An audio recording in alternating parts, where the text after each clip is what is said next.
starts the Nationals do have. So he's one of those starters. He's our ace. When he goes out there, he gives us the best chance to win, Bob. And that's probably why he's upset, because when he's not pitching well, he sets the tone for the next 4 days after him. Nationals defensively. Jorge Padilla gets a start tonight. He'll be out in left field. Morgan and Dukes. Josh Willingham getting a night off. Alberto Gonzalez up the middle with Ronnie Belliard and Will Nieves behind the plate. And you all know who plays at the corners. It's Zim and Dunn.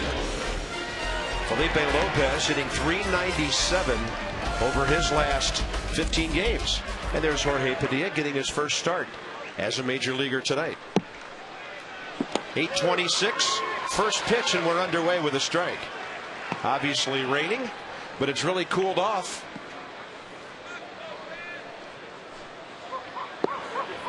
It would have been 88 a little earlier, but it's 75 right now.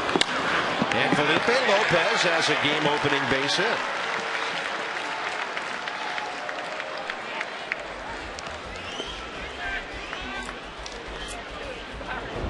Here's some game notes for you. Nyjer Morgan is really getting on base a lot early in ball games. Ryan Braun does the same in road games, and he's got a great batting average away from Miller Park.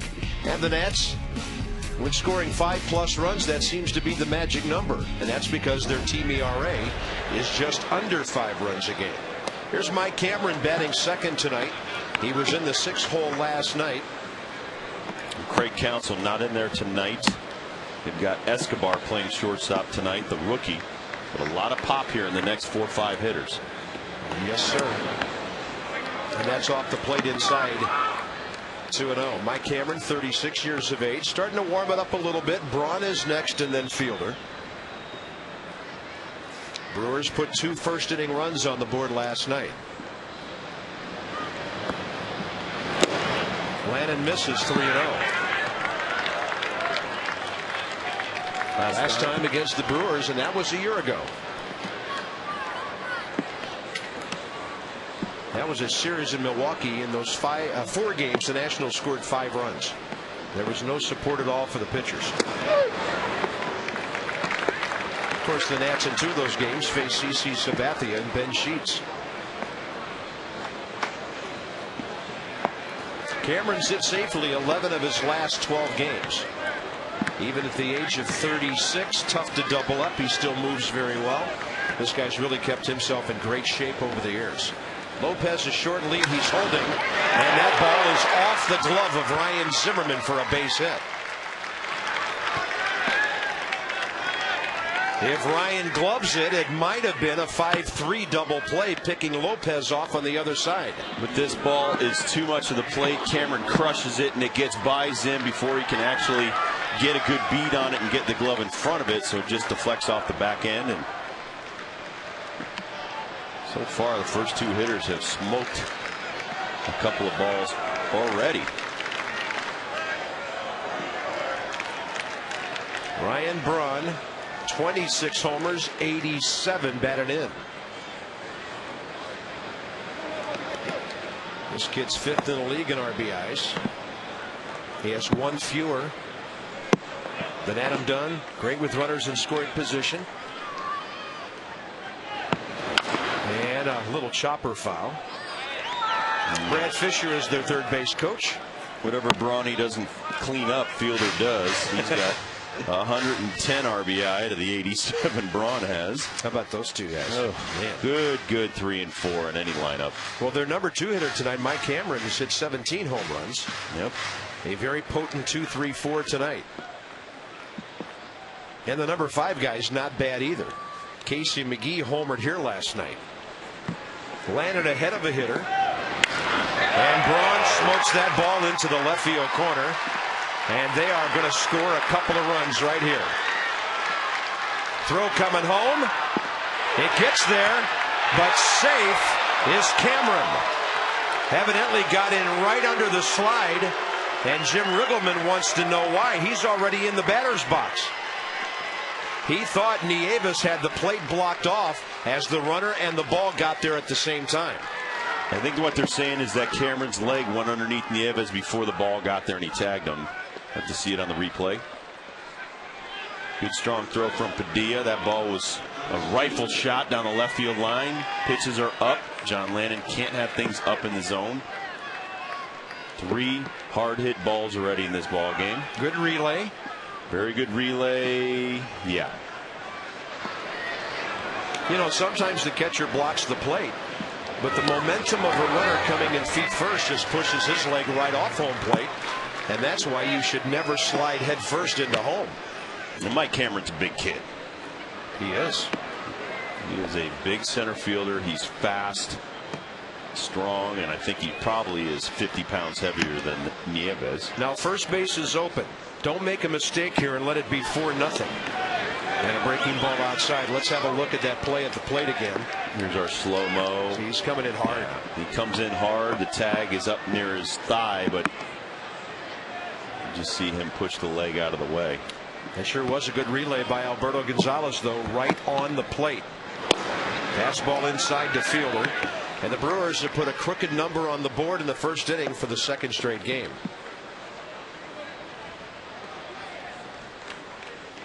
Boy, this has been a homestand of battling from behind every game. Play at second. Not much daylight between the runner and the bag. Braun's really the only runner you have to worry about. Only one with double figure steals with 11. Yeah, they're tied for last in the league in stolen bases. And a breaking ball fouled by Fielder. 2-2. Ken Maka has plenty of offense. 7th in the league in batting, but 5th in runs and 3rd in home runs. They're a lot like Colorado. They don't bat for high average, but they score lots of runs, and they're in the top 3 in the long ball.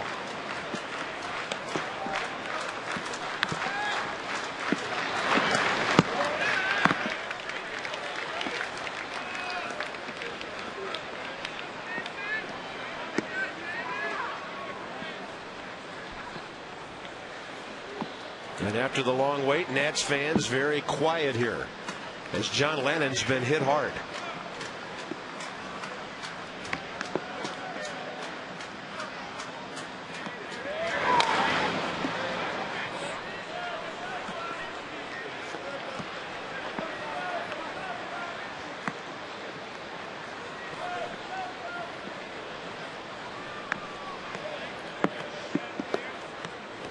John is at his best when he's in on the hands of the hitters and then down low with the breaking stuff and off speed stuff. But when he's throwing off speed stuff that's up and hanging in the zone, it's going to be hit hard. Inside, walked him. Right. Not a bad. You know what? That's better than throwing the ball out over the plate to that guy. Double plays in order again, and here's Casey McGee. You wouldn't know that he is 6 for his last 37 after the 4th inning swing he took here last night. Well, now it's probably 6 inches away from where you wanted to locate that pitch, up. If you're going to get it in on a guy, you better make sure he can't get his arms extended, especially this big young man. Sort of odd to say, but the best pitch John Lannon's thrown tonight is probably the one that just walked Prince Fielder. A fastball that just missed. Yep. Fielder couldn't have done a thing with it. And it's better than a long ball. Now here's McGee, and he chops a breaking pitch foul.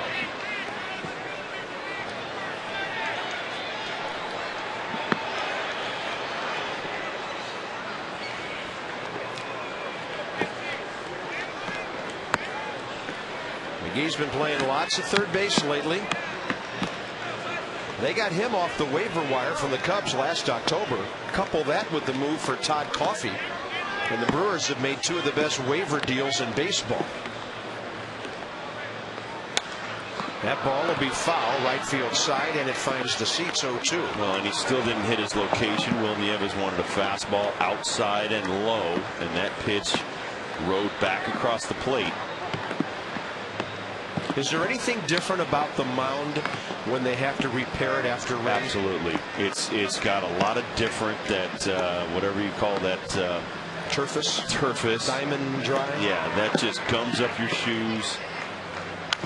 It's a lot slipperier substance. It's not like nice thick clay where you land, and wherever you land you can twist and turn. You're not going to slide. And you just look at right now, the mound is nothing like it looked last night. They do a really good job here, but it really doesn't matter. Still the moisture in the air, too. Everything's moist. The rubber's wet. And it's still raining. It's getting wetter by the moment. They'll have to repair it a time or two. 0-2 pitch, and John misses low. Well, and you saw Will stand up. He wanted that chest high, and he threw it right at Will's ankles. Wow. Watch Will Nieves stand up. I want this about chest high, and look at where he hits it. He hits it almost in the dirt.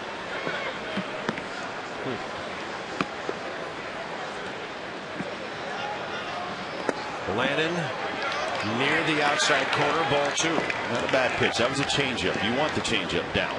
This last pitch is going to be a changeup on the outer half. 1-2, but McGee is not biting on it.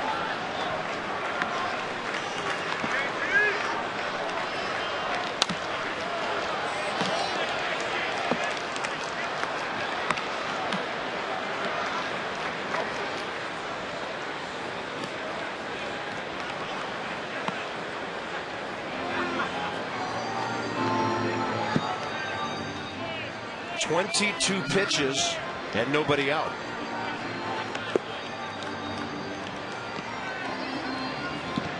Well, it just seems that our pitchers lately, our starters, are working so hard to get very few results. You know, even Garrett Mock threw 91 pitches in 5 innings. And that ball lined to center. No chance for Braun to tag. Nyjer Morgan has 13 assists on the year. And John Lannon gets a big out, first of the game. Brewers have a couple of their youngsters in the lineup tonight. Rob already talked about Alcides Escobar, the shortstop. And then another player who's not long on major league experience, but he's been around for a while, 27-year-old Jason Bourgeois. They picked him up as a free agent November 24th. Originally drafted by Texas. 9 years in the minors with the Rangers, Mariners, White Sox, and the Brewers. He's from Houston. You gotta love the play if you're going to play 9 years in the minor leagues. With 275 in his time there, stole over 200 bases. Pretty obvious what the Brewers did when they let Bill Hall go and sent down J.J. Hardy. They brought up Bourgeois, and they brought up Hernan Iribarren, who we saw last night, and this young man, and all of them were base stealers in the minor leagues. They wanted to get faster. And a chopper that Zimmerman will charge. He'll get a runner at second, and no chance at first. And that was interesting by Prince Fielder. Well, it wasn't pretty. More of a barrel roll than anything. Yeah. They do sing "Roll Out the Barrel" in Milwaukee during the 7th inning stretch. Well, check out Ronnie Belliard right here. Very nice feed by Zim. And then Prince Fielder, we'll see that it's not really the greatest service to run on anyway. Kind of a sticky, gummy service, and he rolls over the bag and almost rolls over the legs of Belliard. I'm not laughing because I don't think that's funny. I just think it wasn't pretty, but thankfully Ronnie wasn't rolled into left field. There's some team spirit down there. They're congratulating him for breaking up a double play that had no chance to happen. True. Here's Kendall, the number 7 hitter. And a strike. Sometimes it's false enthusiasm. Sometimes, you got to congratulate the guy. Hey, you did your job. You did your job. You went after the second baseman. You got in his way.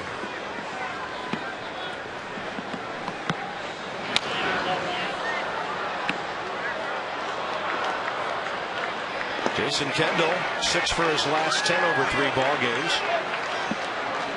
This next pitch will be Lannon's 30th, but if he can get out of it with just 2 runs, kind of a moral victory.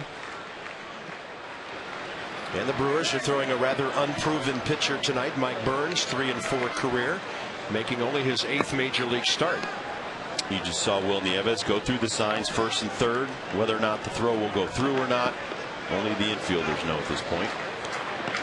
And Bourgeois at first is a good base runner. He's going, and a ball hit to right. Elijah Dukes over near the line. I don't think the final score is going to be 2-0. Time for the offense to go to work.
your next trip at Southwest.com.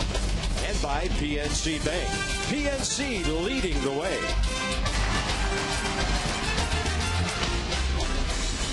Well, evidently some folks got their bobbleheads and headed right back home. The game underway about an hour and 21 minutes late. The Nats are hitting .265, fifth in the league in batting, eighth in runs, eighth in home runs. Adam Dunn played in the NL Central for Cincinnati. Saw lots of Brewer pitching over the years. And it's interesting that Adam Dunn is in the number 3 spot tonight. It's a different thing for him, but it's something he has done before. We'll tell you more about that when he comes up to the plate. For now, it's Nyjer Morgan against Mike Burns, a 31-year-old right-hander who hadn't been in the big league since '06. And 7 games in relief for the Red Sox before the Brewers put him to work this year. He's 3-4, making his 8th start. He's from Westminster, California. Played at Cal State LA. And out of Diamond Bar, California High School, East Bay area, where a lot of good young talent. Actually, that's east of LA. And a lot of good young talent has come out of that area in professional sports over the years. 6 foot, 185. And 1-2 to Morgan, who just gets a piece of it. Well, and as you said, this shouldn't be a 2-0 ball game by the end of the 9th inning. He's been around. He's been mostly a reliever at the major league level. Pitched 1 inning of relief at RFK Stadium for the Astros in '05. Morgan gets another tap on it. Toughest thing is they haven't been scoring a lot of runs, but you don't want to press either. You don't want to try to do things you're not capable of doing. Just try to keep to your game. Not facing Cy Young and Nolan Ryan out there.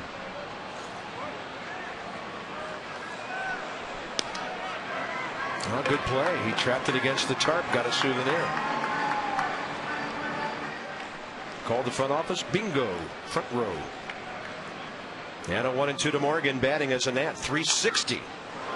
And he's going to make the pitcher work for his first out here. Nyjer is tied in hits with Ryan Zimmerman.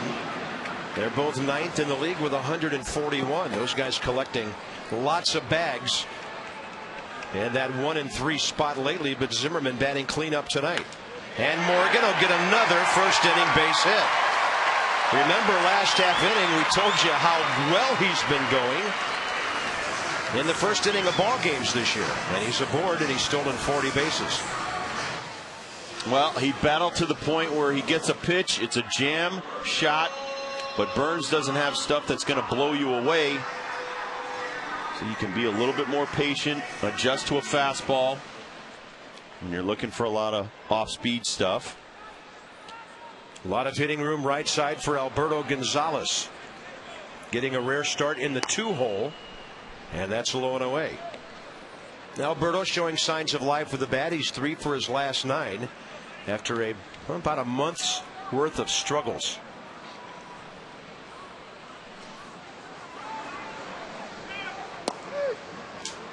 That ball in there, 1 ball, 1 strike. Well, and men that are usually in the 2-hole, especially a righty against righty, you're trying to hit behind the runner, get him to second or third. Sometimes the manager will put a hit and run on.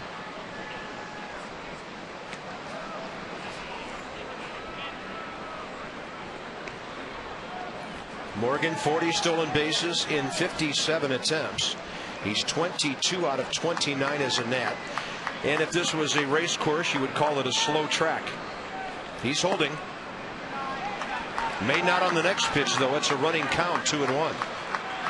Why is 2-1 such a good hit and run count? Because most of the time you'd expect a fastball. Most major league pitchers will throw something off speed. Junk, curveball, changeup. So the slower the pitch, the better opportunity for a guy to steal a base. Short lead. Now I know why he took such a short lead. He knew a throw was coming. That's the shortest lead I've ever seen Nyjer take. He'll get a little further off here. Front foot will usually be just about even with that cut of the grass as it circles around. There he goes a little more. Holding. Gonzalez pulls it to the third baseman. And the Brewers will turn a 5-4-3. Nats never did start the runner. 2 outs, bases empty. Well, you got to have good bat control when you're hitting in the 2-hole because you got the power coming up behind you, especially Adam Dunn. You want to try to get a guy at least to second base with 1 out. Either bunt him over or smack it to the right side. He doesn't do it. He hits it to McGee. And that's all she wrote on that. Now you got 2 outs. And the hammer coming up with nobody to drive in but himself. Adam Dunn deep to left field, but it's going to stay in the yard. First time he's hit third this season. He did it for Arizona 3 times last year and hit a homer at Dodger Stadium, but not tonight so far. The Nats are done quickly in the first.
They scored 2 in the top of the first, and here's Alcides Escobar. He's from Venezuela, signed at the age of 16 with his organization back in 03. He jacks one, heading for the bullpen. That ball a one-hop the wall, picked up by Padilla. Leadoff double. 4 hits of the first 8 batters, plus a walk against John Lennon, and nothing at all cheap about the hits. Well, and they're going up there swinging. They know that he's going to throw strikes and he's going to be around the strike zone. Gets the pitch up, trying to get ahead of the youngster. He doesn't wait. And Escobar hits that sucker a long way, almost a home run.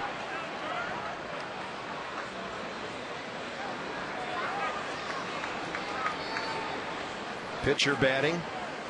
It's Burns, 1 for 13 as a big league hitter with 1 sacrifice. Zimmerman and Dunn already on the grass, and they'll be charging hard here. He really deadens the ball perfectly. Nieves to Belliard, 2-4 on the sacrifice. Really, really good bunt.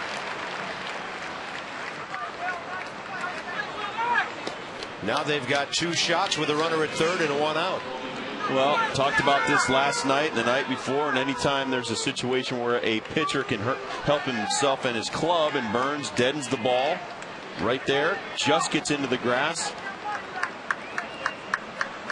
This will be interesting. Lopez is a first ball fastball hitter. Let's see what John Lennon throws him. Breaking pitch. Fair ball. Felipe's 2 for 2. If you throw him a fastball in the first pitch, he will be swinging. And John Lennon threw him a breaking ball, Rob, but it was sitting about belt high.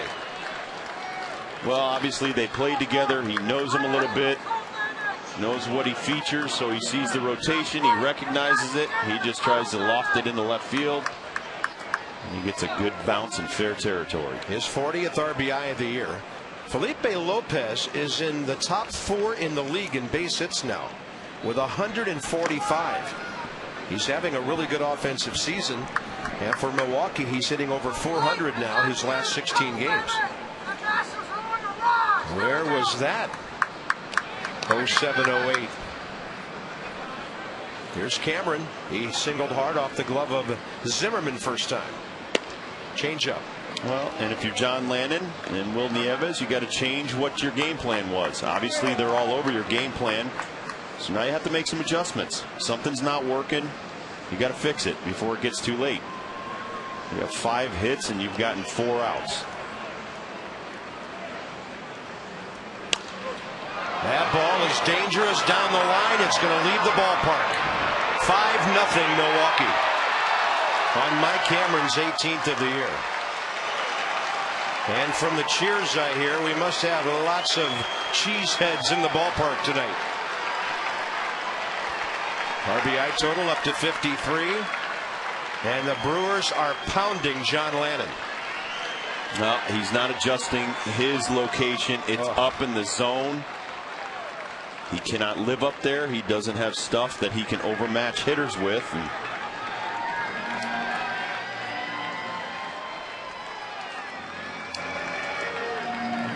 The top 2 hitters in the game have scored 4 runs in the Brewer lineup. 1 out, 3 runs in here. Braun and Fielder the next 2. And Saul Rivera may be coming in early just like he did a few nights ago.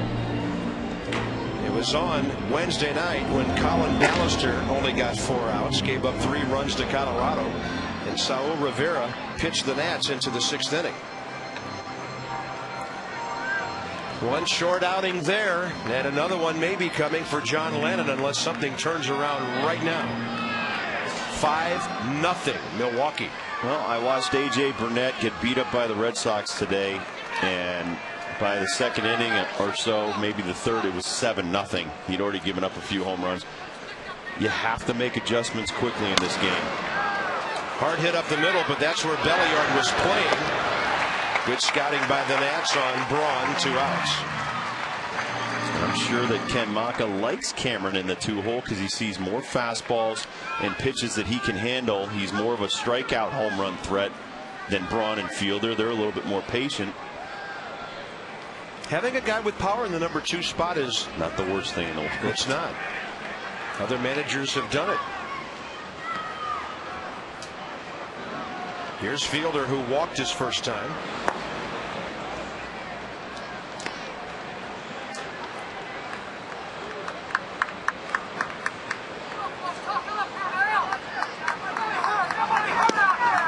Fastball 2-0.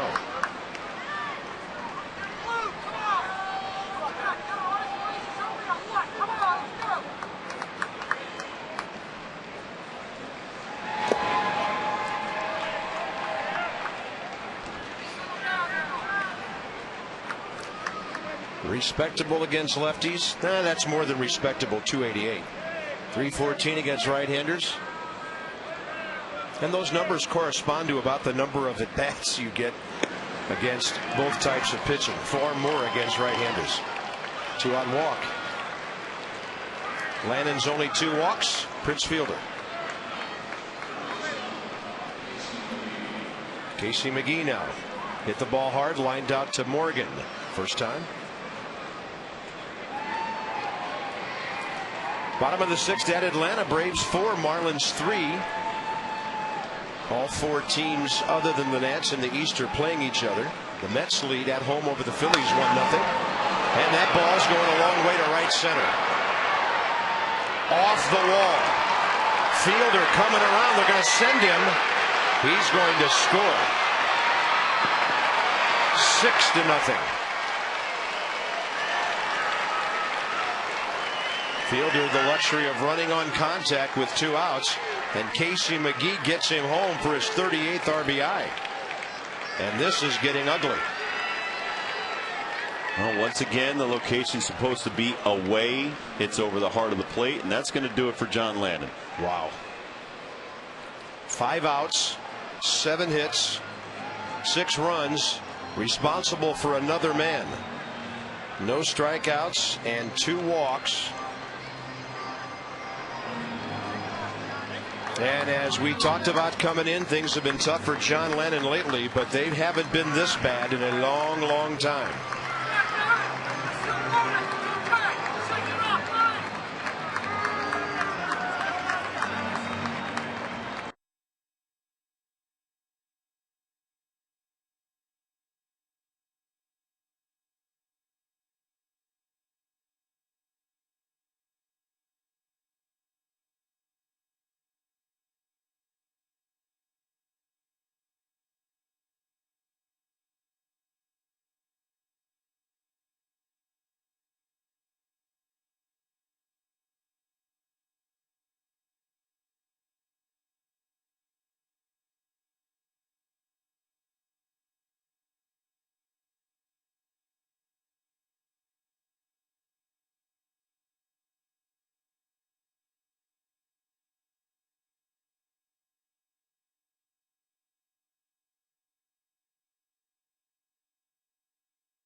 6-0, out hitting them 7-1 and knocking John Lannon out of the game after 43 pitches. Monday, August 24th, Dollar Kids Day. You can get up to 4 tickets for kids 2 to 12 for $1 each with the purchase of one full price adult ticket in any seating area. Now that excludes the President's Club, Diamond Club, and the Grandstand. It's offer good at the box office only, day of game only, and the kids must be with you at the time of purchase. Cannot be combined with any other offers. They take away the RBI on Casey McGee and give Niger Morgan an error for mishandling the ball off the wall, allowing Prince Fielder to score. It's a good call. It's a good call. It's also a lesson for young players. Don't try to take a ball off the wall. It's wet and barehanded. Gotta get it in your glove, catch it, throw it in. And that costs an extra base and an extra run right there. Prince Fielder was holding up at third. Once he dropped the ball, his third base coach waved him home. 43 pitches, 26 strikes by John Lannon to get 5 outs. He faced 14 men. And one of the outs was a sac bunt. Yep.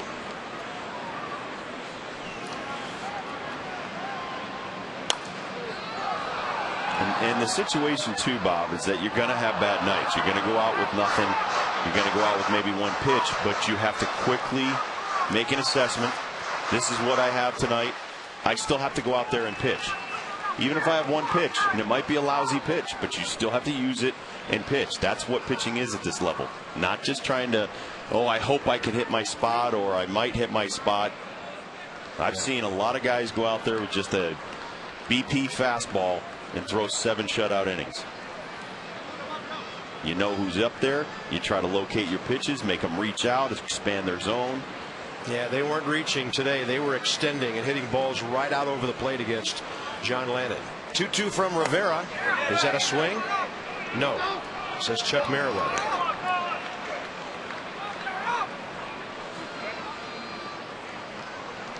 See if he went. There's the plate. Yes, he did. 3-2 with a runner at second, 2 outs. 4 runs in. And a line drive over the reach of Belliard. And it's 7-0. All of those runs charged to John Lannon. Bourgeois with his second RBI. Well, it's a decent pitcher's pitch by Saul, down and away. Bourgeois was looking for it. He just kind of slapped it in the right. Ronnie a few years ago might have been able to jump up there and catch that. 7 runs in an inning and 2/3 at 3.68 ERA is going to take a beating tonight. Now the Brewers send up 9 men here in the second. This is Jason Kendall, the catcher. He's the number 7 batter, hitting for the second time already.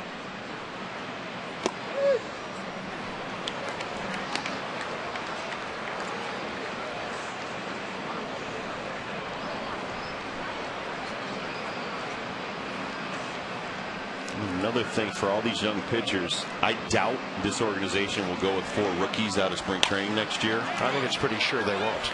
There'll be a lot of changes. You want to fight for a job right now, not in spring training. Inning over. 5 more for the Brewers. 7-0.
Long way to go in this one. Not only from an inning standpoint, but now from a deficit standpoint. The Nats are down by 7 to Mike Burns. Here's Rob's PNC scouting report on the 31-year-old right-hander. The 31-year-old right-hander has traveled around an awful lot, been on a lot of different teams, including Houston, Cincy, Boston, and now back with Milwaukee. 7-2 down on the farm. So calling AAA 12 starts, 7-2 with a 2.5, and his first win in the major leagues against Johan Santana back on the 30th of July. So he's been around a while. Probably got a lot of tricks up his sleeve. Ryan Zimmerman batting cleanup tonight. And hitting .302. Jim Riggleman trying to shake things up a bit. Not that Zimmerman and Dunn are at fault. Their batting has been pretty consistent lately. Josh Willingham, who's not starting tonight, has had a rough week. And other than Nyjer Morgan, there hasn't been a whole lot of offense up and down the lineup. Ryan went way deep, down 5 runs last night, and a new career high 25 home runs for him. Well, and they're trying to keep up their, energy level, but it's difficult to fight back every night. They've been doing it most of the season, and I don't even think our starters know the opportunity that they're getting at the major league level right now. And I think you make a great point. In August and September of '09, it's an opportunity that probably will not be there in April and May of 2010. No, not or for that matter, March. Not many organizations would have the patience that the Nationals have right now, because they can afford to. When you're 36 games under 500, you can afford to audition some pitchers. But next year, I don't think it's going to be so easy. Saw how much they paid to Steven Strasburg. They're going to look for some help quickly, because you don't want to be losing 100 games every year, losing fans, losing money. And our fans, and they should, will expect results next year. Oh yeah, and they're great. Third year in this new ballpark. We were out there today signing autographs. You were talking to them, taking questions. We were honoring the season ticket holders today. Picnic at the park. They are so positive and happy about this week. And Zimmerman takes a leadoff walk on a borderline pitch. And I've said this before. When you're in the major leagues, it's a privilege. Nobody, said that you're entitled to a shot at the big leagues. Right. And you have to go out there with a sense of urgency, like you're trying to fight and keep for your job. And I just, lately some of the starters are throwing their pitches. They're not hitting their marks. And they're getting lit up. Right, but they're still here. And you don't want to get accustomed to that, because I don't think it'll be the same next year. Jim Riggleman did acknowledge today during his press briefing that pitchers like Ross Detweiler and Chiron Martis will be back up here in September and will be given a shot or two to be starters again. Ronnie Belliard hits the ball well to center. That ball is over the reach of Mike Cameron. Ryan Zimmerman's coming around third, and he will score easily. And now the ball gets lost under the wall as Cameron puts his arms up. If I'm Ronnie Belliard, I keep running. This ball Ronnie Belliard should still be running. The umpire does not have to call that a ground rule double. Ronnie Belliard should be in the dugout right now, having touched home plate. He should not be waiting for the umpire to signal this a ground rule double. I mean, Mike Cameron, in my opinion, could have picked that ball out of there. Umpire did it.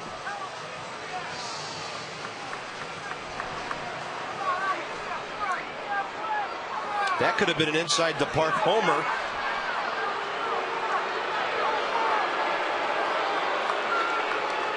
I just think this is absurd. I think in recent years the outfielders have been given too much leeway on balls like this. Now, if this is Wrigley and we're with the ivy and you lose it in the ivy, I've seen balls just go in there and never come back out. That's one thing, but that's getting on your knees and picking the ball up and throwing it back in. Yeah, there's nothing that says the ball's supposed to roll back to you. This ball is smoked by Ronnie Belliard. And it gets over the head of Mike Cameron and then gets wedged underneath the pads out there. And that ball can be picked up right there. See, as soon as he loses sight of it, we'll take that. But the Nationals score anyway as Elijah Dukes. And that, of course, that play sends Zimmerman back to third. But Belliard Goes to third as Dukes brought him in anyway. Elijah Dukes right there. Big breaking ball. He pulls this right by McGee at third. You still see it's wet and it's muddy. It's a bad track. If you were a horse, they'd call you a mudder. So right now, not good footing. Perfect time to get back in the ball game. I guess you could call that a smart play by Mike Cameron. They're going to give an error on that play. Didn't appear to be touched or maybe just nicked. And here's Padilla who goes up hacking. So suddenly we have all kinds of things happening here in the bottom of the second.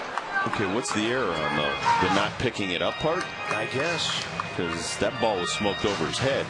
No, the previous play with Dukes. Oh, the previous play with McGee. He didn't even touch that ball. That's my point. There's a double play ball. It'll score a run. And Padilla is out at first on a close play called by Chuck Merriweather. And Jim Riggleman's out of the dugout again.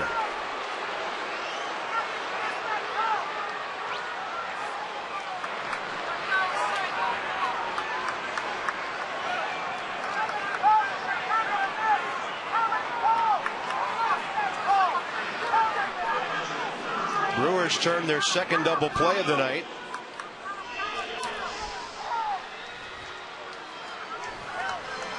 Let's see if it's a bang-bang play right here. 4, 6. I don't know. I think he's safe. He may even have clipped. I think he gets the foot of Prince Fielder. And Jim Riggleman just now wrapping up his argument with Merriweather.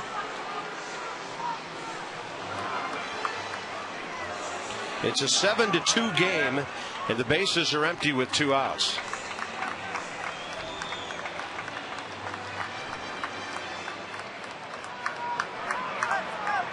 Here's Will Nieves, the number 8 hitter. Well, you have to score 2 before you can score 5 or 7, so the Nats have chipped away some. There you go. Thanks to a leadoff walk.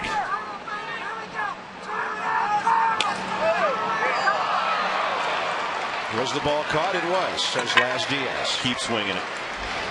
Yeah, we told you the final score wasn't going to be 2-0. We just had no idea that after 2 innings it was going to be 7-2.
Nationals, too, we revisit the play on the ball hit by Ronnie Belliard. The ball was missed by Cameron, hit that wall, deflected over the other way, and then in Mike Cameron's opinion, disappeared.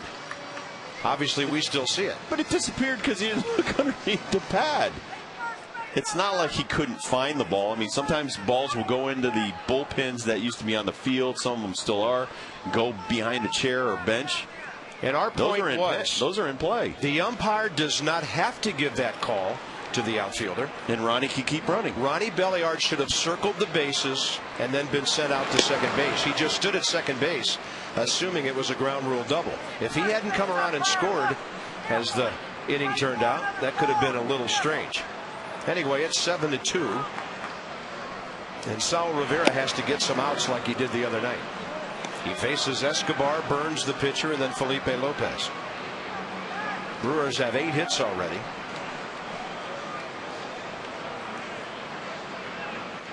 All right, you're chasing 5. It's 5-0. Now you got to chase 5. That's a lot better than chasing 7. And you might remember it was last year out in left center field when Lastings Milledge got his foot caught under that pad and pulled his groin really badly. For the ball rattling around out there. We thought that the pad had been taken down a bit to prevent that from happening and a ball from getting under it. 3-1. A lead-off walk.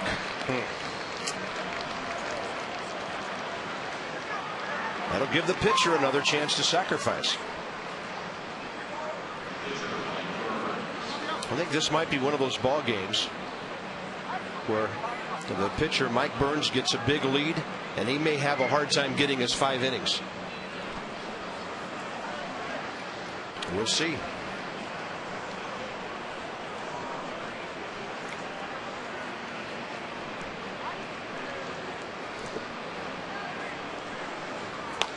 He bunts it right at Adam Dunn. To Belliard.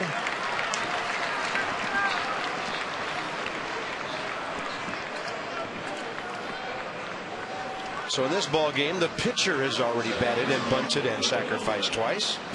Top of the order, Felipe Lopez, third at bat in 3 innings, and he's 2 for 2 with 2 runs and an RBI. By the way, in that last inning, obviously because of the ground rule double, Belliard no RBI. But even though Duke's ball was ruled an error, he does get a ribby, his 46th, for driving in Ryan Zimmerman. Sometimes this game, I can't figure it out. And then Belliard, of course, doesn't get an RBI. And that's why I'm upset. I mean, I'm not so much upset now that the run has scored, but Ronnie Belliard kind of gets ripped off an RBI. Yeah. I think he got gypped out of an inside the park homer, but it didn't look like he wanted it. Never stop till you hear the whistle. You know kids. what? If I was the hitter, I'd have been back in the dugout. Hey, I can see the ball from here. I'd be up in the tunnel, right. You know, getting a drink of water. The umpires would have to. It'd take them 3 minutes to find me. Make me come back out. Put me at second base. Yeah. And they had to put Zimmerman back at third. And I agree with you. Nobody was telling him to run. I would have been go, score.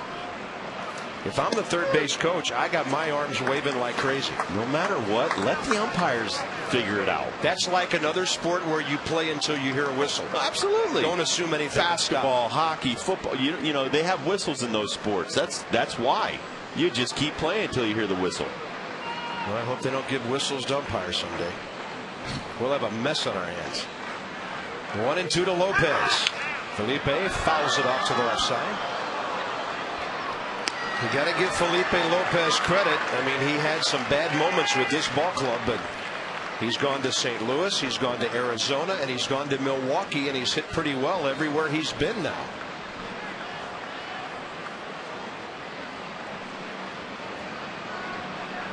And he's with Milwaukee because Ricky Weeks, their young, what they thought was star second baseman someday, has been injured a lot. And Padilla will run over and grab that one for the second out. And that'll bring up Mike Cameron, who's had a good night. At second base still, Alcides Escobar.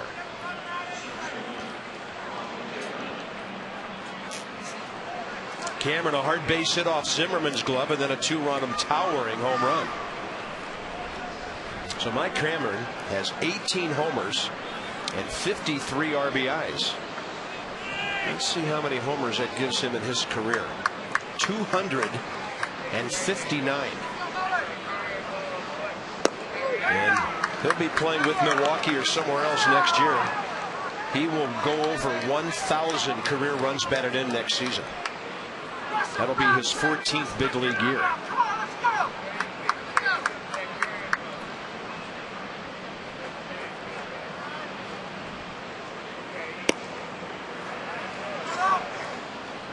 He likes the ball up. Keep the ball down on this young man. And don't face that young man till the 4th inning. Yeah. You know, the paper towel, Brawny, they should work something out with Ryan Braun, you know? I tell you what, for his size, he is strong. He is. I bet one of those towels could hold up his bat. Yeah. Well, isn't it Bounty is the quicker picker-upper? How about Brawny? Lasts longer. Or no, the quicker picker-upper is Zimmerman. Well, that's why you work out a deal with like a vacuum cleaner, like Hoover. Yeah, I can see Ryan with his free vacuum cleaner at home. Probably stay right in the closet. I would think that Zim's probably got a cleaning lady. No, he cleans his apartment with his glove. That ball's on a play to the right side. No, Ryan, he goes around his apartment. That's how he keeps that glove down on the ground. He just scoops it all up as he walks around. I was watching the Little League World Series today, and I think it was Canada and Mexico, and ball hit to the first baseman, and he was a foot away from getting that glove dirty on the ground. Yeah. And that's the thing about Ryan Zimmerman. We talk about him in those bang-bang plays over there. His glove starts on the ground and is always coming up to the ball. I think he's got the smallest third baseman's glove in Major League Baseball. He's got more of a shortstop, second baseman type glove playing third. That's when you know you're good, though, that you can pick it with that. Yeah. 3-2. And that's by the reach of Zimmerman. Escobar will score. And Mike Cameron is going for a double. He is safe, and he has 6 more innings to get a triple for the cycle. He has a single home run and now a 2-bagger. Well, he's some kind of strong, and right there Zim has no chance. You see it's kind of muddy. He really doesn't get any footing to get over there. His spikes are just full of dirt and mud. Escobar trots around. Man, he might have a cycle by the 5th inning. And you won't meet a nicer young man. I mean, I played with him back in Double-A back in the mid-90s with the White Sox. And who did he have that horrible collision with a few years ago? That was Carlos Beltran. Oh. It broke almost every bone in his face. A collision because you had 2 center fielders playing the same outfield. Beltran in center, Mike in right, playing for the Mets, and they hit head-to-head or head-to-face in San Diego. And I just interviewed Mike about 2 weeks ago, less than 2 weeks ago, and talked about that. And he said he was very fortunate. The people and here's the collision at second base. He goes in there. Yeah, ducking that helmet out of the way a little bit. He said that the doctors did such a great job on him in San Diego, and he's very thankful that they were there. And a bouncer to the shortstop, Gonzalez. The Brewers have scored in every inning so far. We're going to the bottom of the 3rd with the pitcher leading off. It's 8-2.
bobblehead duo.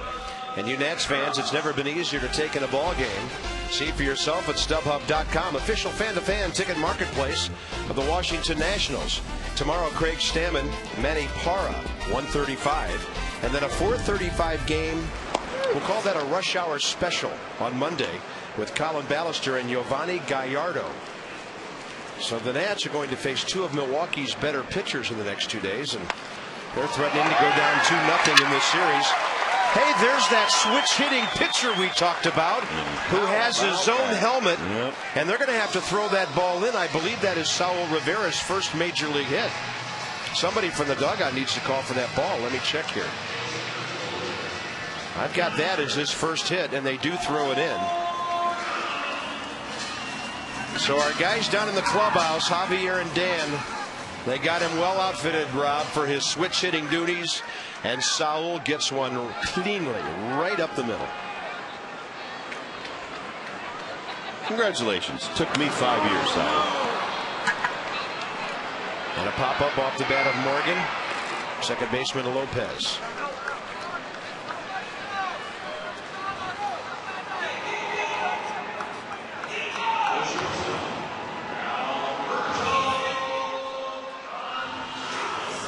Next up is Alberto Gonzalez.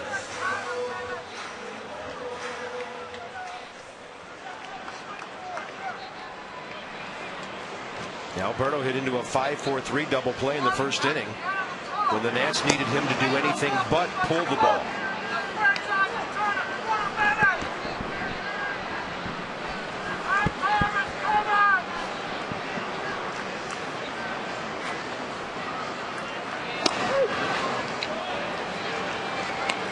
This is always a nervous moment too for a pitcher, Bob, to be on base. It's kind of like uncharted territory for a pitcher. Yeah. So that's why Saul Rivera is very close to first base. I was going to say he's not very far from the pier right now. I'm not leaving this port no matter what. Yeah. Got to get off the bag. Come on. There's one step. And a 2-1. Gonzalez pulls it again, but it's foul. And Alberto needs to not hit the ball on choppers to the third baseman with runners on first. And talking about that Little League World Series, you know, the lesson to kids: get your glove dirty. Got to get your glove down, get in front of it. Nice pick by McGee. See, kids, he gets dirty. The whole uniform, the glove, the beard. Yeah, Mom and Dad will get you another glove if you wear that one out. Yeah, well, you're supposed to try to wear the leather out. That was a hanging breaking ball. You gotta pull that pitch. And Saul Rivera just now arrives at second base. So what do we, we need a sundial for Saul running the bases. Evidently there was a buoy that said idling only. 2-2 hanging breaking ball right there.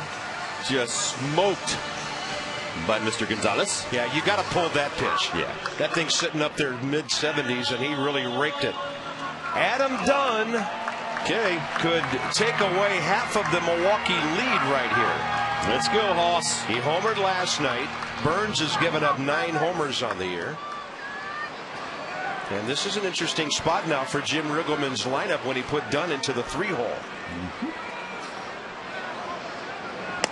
Upstairs.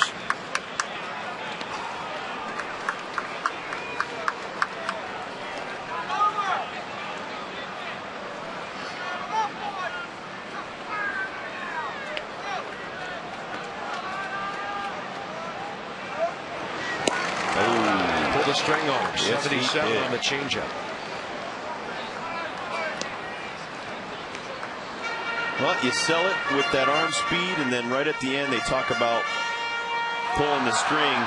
Just imagine a lampshade. Well, maybe the older style lampshades, but that they had about the 6-inch string and the big lifesaver at the end. That's pulling down your changeup. Then he goes even slower. The curveball. 2-1. I told you he had a lot of tricks. You don't hang around as long as he has.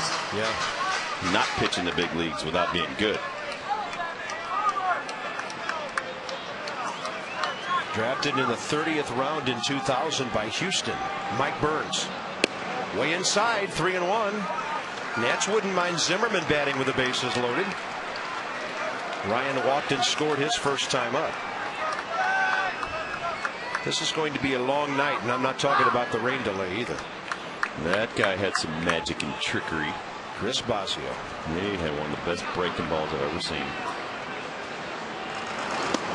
He was on a Milwaukee team that won their first 12 games of the season back in '87. And one of their coaches hit a walk-off homer to get them number 12, Dale Swaim. 3-1 pitch. This is an 87-mile-an-hour on the black fastball that he just hoped Adam Dunn wouldn't crush. 3-2 with one out, 2 men aboard. And he'll take the walk. That wasn't close. That was a changeup. Don't blame him, though. He wasn't going to give in, but now he has to challenge Ryan Zimmerman at some point during this at bat with the bases juiced.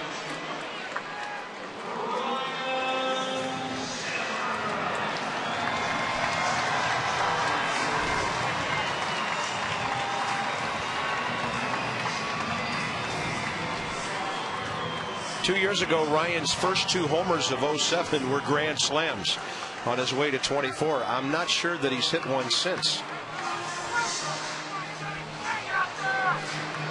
In the odd stat department, he was the 20th player in Major League history to do that. First 2 of the year, drove in 8 runs. One year with the Brewers, Bosio was 15-10 with a 2.9 ERA and 33 starts. What year was that? 89. Okay.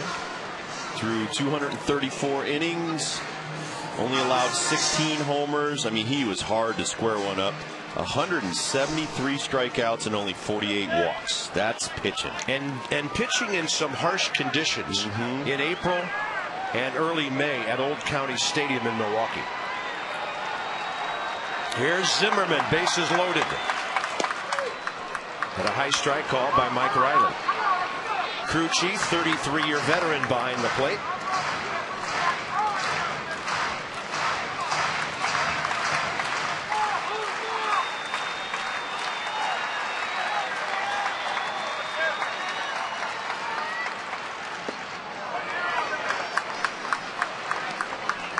Well, those 2 guys over at first base, Bob, standing next to each other. Let's put some stats next to each other.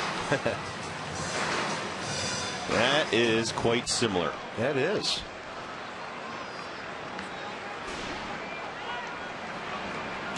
1-1 to Zim.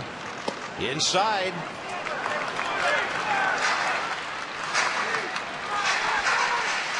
Saul Rivera started this with his first major league hit. 1 out later, Gonzalez a base hit to left. Adam Dunn walked. And Ryan Zimmerman has a count of 2-1. The Nats are down by 6. Right off the end of the bat, he hopes it gets out of play, and it will.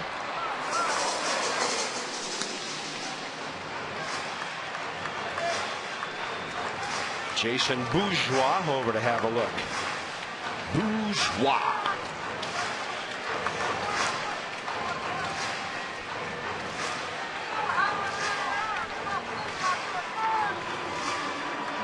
Two and 2 to Zimmerman.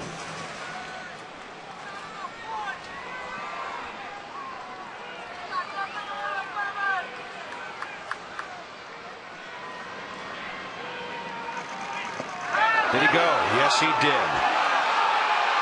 Mike Riley's going to say he went around.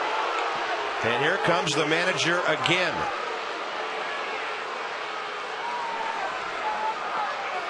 Come on, Zim. Argue the call.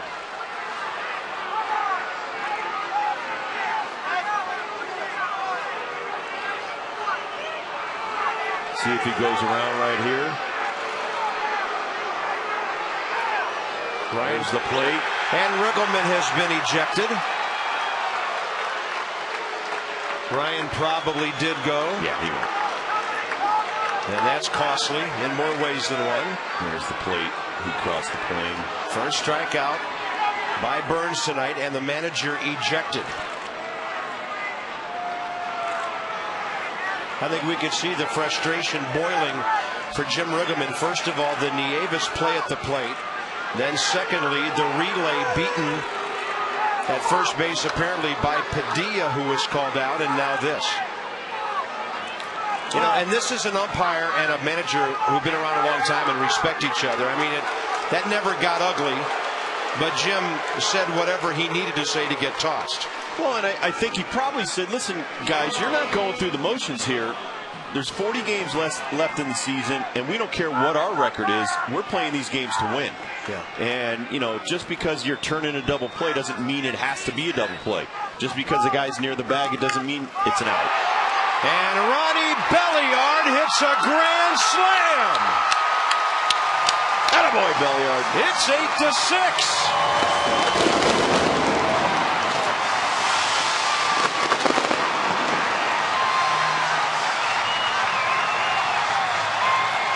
Well, you talk about firing up your next hitter. I guess that's what Jim Riggleman did. On the next pitch, the Nationals score 4 runs. Watch Belliard's reaction. I think he knew it. For whom the Belliard tolls. That's a hanging breaking ball, baby. And he crushed it.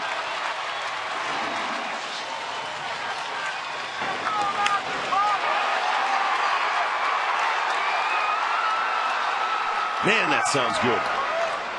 I like the sound of 8-6 better than 8-2. Okay, now Belliard's RBI total jumps up to 20 on the year on his 5th home run. Chasing 2. Here's Elijah Dukes. Showing the youngsters how it's done. Well, Ronnie Belliard, he knew the pitcher wanted to get ahead with the bases loaded. He never let him. Well, the increased playing time since they traded Anderson Hernandez, and that man's game has woken up. Yeah, that was a sleeping 5'10" giant right there. Yeah, it is. Ronnie Belliard. I told you, I watch him in BP every day. The guy hits lasers all over the field. And it's got to be tough to take a seat at the end of the bench when you know you can still hit. Ronnie has 2 base hits tonight. Mark DeFelice is throwing for the Brewers. Ronnie Belliard now batting .386 over his last 17 games with 3 home runs and 11 RBIs. Brand new ball game. Stay disciplined, Elijah Dukes, and he does manage to take that one. Well, they're in the 3rd quarter of the Steelers-Redskins game. It's 10-3. Yeah. We're in the 3rd inning of our game, and it's 8-6. Well, that's way outside. Dukes is gone, but the Nationals on a Ronnie Belliard grand slam drop a 4 spot on the Brew Crew in the bottom of the 3rd. On to the middle innings. What in the world is ahead on a night like this?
To make it an 8-6 game as we go to the top of the 4th. Secure your seats for 2010. Become a season ticket holder with all the privileges. 202-675-NETS. You get guaranteed seating, savings over single game prices, discounts on merchandise, exclusive events, and much more. Become a citizen of Nets time. Prince Fielder will hack one on a play foul, and the 4th inning is underway. 1 ball, 1 strike. All right, Saul, it's time to get the goal line defense going and stop their scoring. Scored in every inning so far.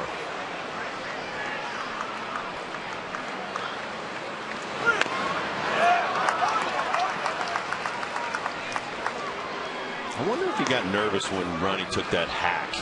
He was standing kind of close to the bag, so wasn't that close to Ronnie.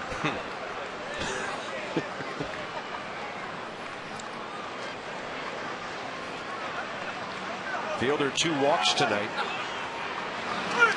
That bounces way out in front.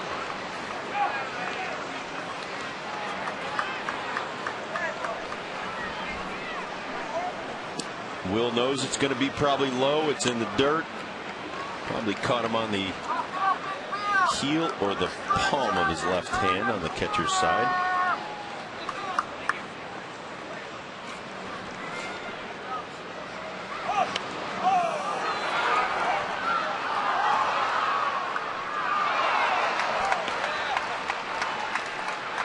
Casey McGee. 1 for 2 tonight. And he's had a home run plus a double in this series already. And a 2-2 to Fielder. Swing and a foul tip, and Prince is gone. Saul Rivera, strikeout number 1. And I'll say one thing about our fans that stuck around for this. They're back in this game. They're showing some excitement right here based on that 2-run second and 4-run third by their favorite team, the Nats. Here's McGee, followed by Bourgeois.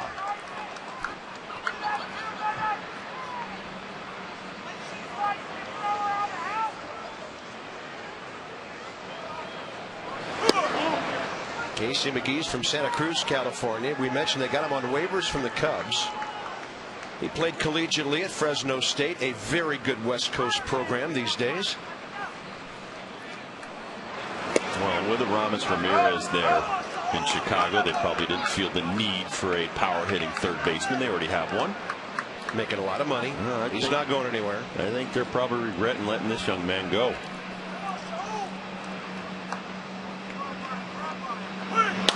That's off the end of the bat. Not going that far, and Nyjer Morgan has it. 2 outs. Nyjer Morgan on patrol there in the outfield. He's fun to watch even on routine fly balls, isn't he? And my goodness, did he get an ovation when he showed up to sign some autographs today? And I got to tell you, I was down the concourse, and I had visited your table before your group got there. And I said, is this the table we're double signing? They said yes. So I went down. I'm, talking to folks and shaking some hands, and I hear this roar, and I'm thinking, Dibble arrived. He's there. Well, I thank you. And then you tell me. Then you tell me it was Nyjer. It was Nyjer, though. It was not. But some lady, some woman, and God bless her heart, she showed up with a Nasty Boys T-shirt from 20 years ago. Wearing it? No, she just wanted to sign, and it's an illustrated kind of cartoon deal that somebody did years ago and threw on a T-shirt during our heyday. My wife said, boy, somebody was going through like they were addict to pick out stuff for you. Oh, she's been waiting forever to use that thing. But I have to say, for any of our Nats fans who are home listening to us tonight, who were here today, and for whatever reason, you're not at the ballpark tonight, it was a pleasure to shake your hand and meet each and every one of you. Our fans were in the best mood I've ever seen them on a season ticket holders picnic in the park day. Everybody's smiling because of what's happened this week. And like Jim Riggleman said at his press briefing today, you would not know this team had lost 4 games in a row because of the smiles we had in this ballpark today. We thank you for coming down and salute you for the way you're feeling about this ball club right now. And a little pop fly, Adam Dunn. Can he get there? It's beyond the tarp anyway. No, and I ditto what you just said. I feel like I've been welcomed here over the last 5 months. I love living here. My wife loves living here. Had my son down here. And the fans are fantastic. You would not know all the trouble this team's gone through this year. Yeah. And they brought the next generation. A lot of little boys and girls came through the lines today. It's great to see. Swing and a strikeout. And Rivera strikes out too. It's the middle of the fourth inning. The fans are acting like it's the late innings. We've had an exciting night with a lot more to come.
Run at Miller Park.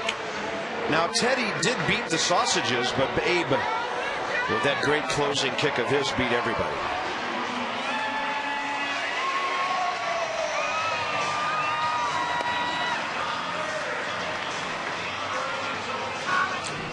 Interesting that Ken Maka has seen enough of his starter Mike Burns. He's gone to his bullpen here with a 2-run lead after only 3 innings and called on Mark DeFelice. Well, Ken Maka has to manage these games a little differently than Jim Riggleman. He's still fighting to go to the playoffs. So every start is a huge start for the Brewers starters right now. And if he's not cutting it, gives up 6 runs in 3 innings. Save some hot water for the rest of us. Mark DeFelice will be 33 years of age tomorrow. He's 6'2", 181. And he's the pitcher who gave up Josh Willingham's second grand slam in Milwaukee a few weeks ago. That's outside. Signed as a free agent with the Brewers on June 23rd. After the Cubs released him June 23rd of 07, after the Cubs had released him. He played independent ball for a while, and he had Padilla reaching.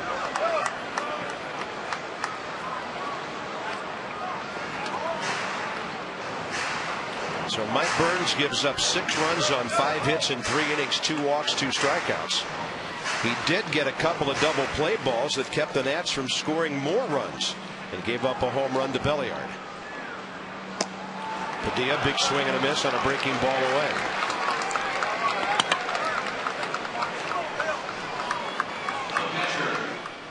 DeFelice has a little bit more bite on his breaking ball than Burns had. And Padilla probably didn't see a lot of those great breaking balls down at the minor league level.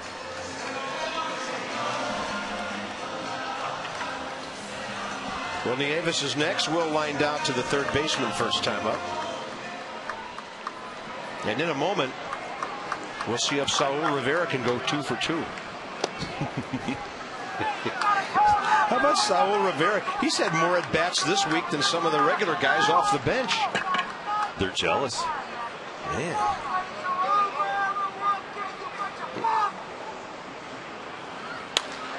That ball slapped out to right center and a great swing by Will Nieves.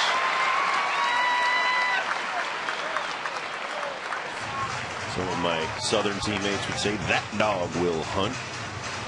And here's Saul. Will he be swinging away or bunting? You would think the latter. Yeah, I would think the bunt right there. You see the head down. Just going to punch that ball into right field. He meets the ball out in front of the plate. And to get that head out early. Saul Rivera doesn't have a career sacrifice. Oh, he IDs the breaking ball and lays off. And as we mentioned the other night when we had a little fun with Saul, he does have the double flap on the helmet because he's a switch hitter. The old Terry Pendleton. Yeah. 2-0.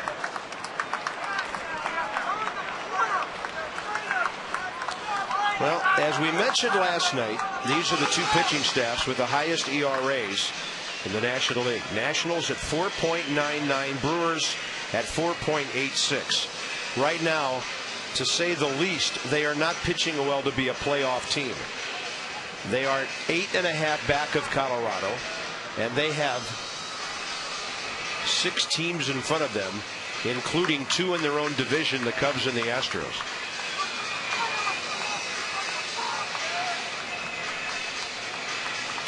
Their newest reliever, left-hander Chris Narveson. And he could be warming up because of who's 4 spots away, Adam Dunn. Well, and Chris Basios probably saying, are you kidding? Are you going to walk a reliever that never hits? Well, maybe. It's now 3-0. You think Saul's got the take sign for 2 pitches here? I would. I know you want to move the runner, but wait and see if he walks you. I think he'd get up on the plate. And he misses again. Wow. A 4-pitch walk to a reliever. And the Nats have 2 on with 1 out. And top of the order, Nyjer Morgan. Can't believe it. I told you, after I got my first major league hit off of Jeremy Hernandez on the Padres, they sent him down to the minor leagues the next day. Because I was 0 for 20 for 4 years before I got my first hit. Man. Yeah, but you were due. I know I was due. Daylight, and a better throw might have had Will Nieves. If that throw is low on the shortstop side, he might have been out. This cannot happen if you're the base runner.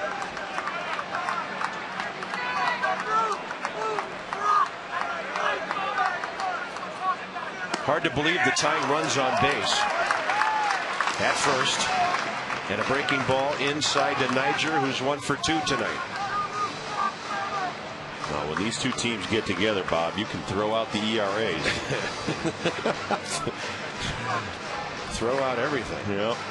As we mentioned in that series in Milwaukee, 53 runs were scored in the 4-game split. The Nats outscored the Brewers 33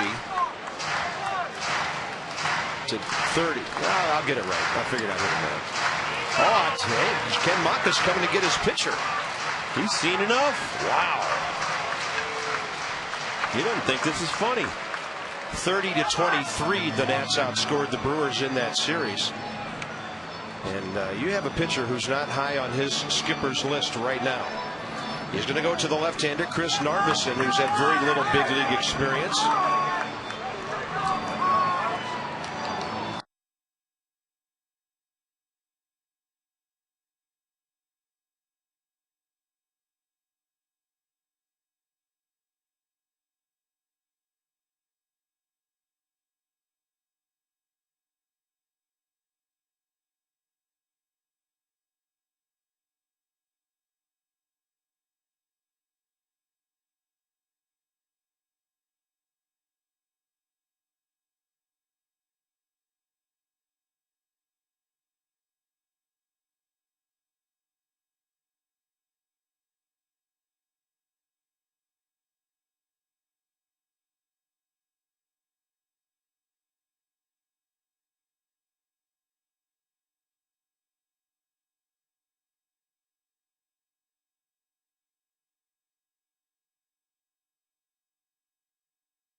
ballpark. 8-6, bottom of the fourth. 2 on, 1 out. Here's Aflac trivia. Cued the duck, Medwick. Which pitcher did Frank Howard hit his lone World Series home run off? Wow. Don't you think they should at least give us the other team?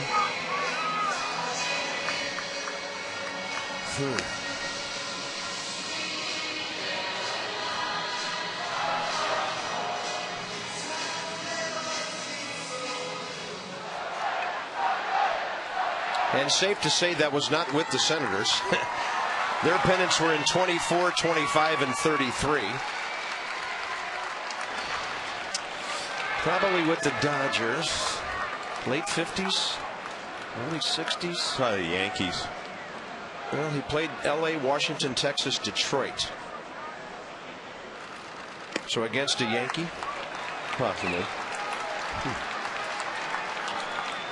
Ball 2 to Nyjer Morgan, by the way. The pitching change was made. Whitey Ford with a count of 1-0.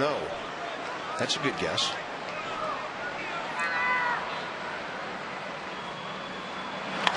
Morgan, get in there. Base hit left center. Oh, baby. Will Nieves scores. Rivera to third. And the Nationals have battled back to 8-7. And Nyjer Morgan is 2 for 3.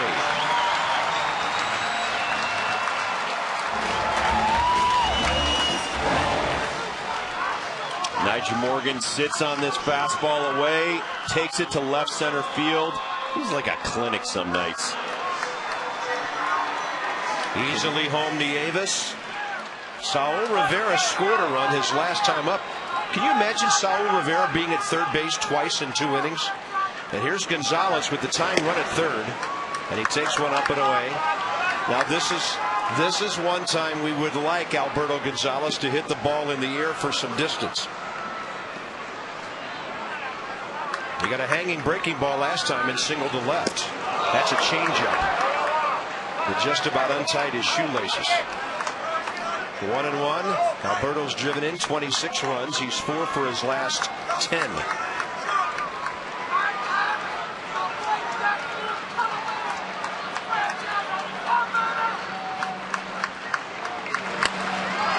That's high in the air out to left center. That should be deep enough to score even a pitcher. Here comes Rivera. Look at him fly. Nice. Look at him score. And the game is tied at 8. I'm sure they'll appeal at third, or maybe they'll think about it anyway. And a good RBI by Alberto Gonzalez.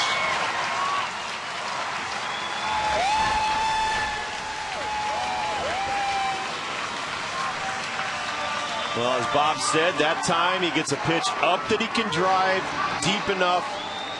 And this is the second run of this comeback that is scored by a pitcher, so you got to give Saul Rivera a lot of credit.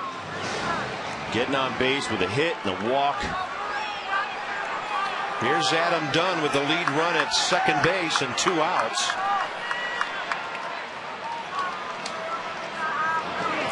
And he gets hit. And here comes Zimmerman.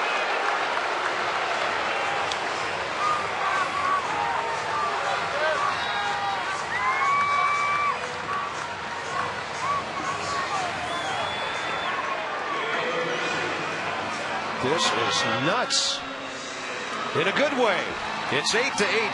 And John Lennon, by the way, is off the hook after giving up 7 runs in an inning and 2/3. And Ryan Zimmerman, incredibly, could give the Nationals the lead here. This is hard to believe what we're watching tonight. 8-8, bottom of the fourth.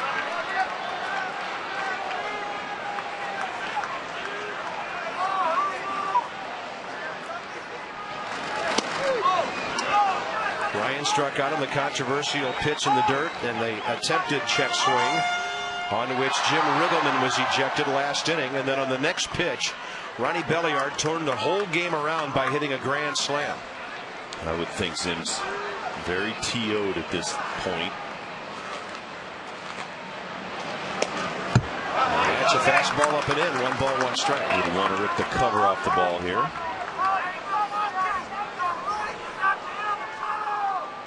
By the way, both of those runs charged to D. Felice, who only got 1 out and walked the opposing pitcher.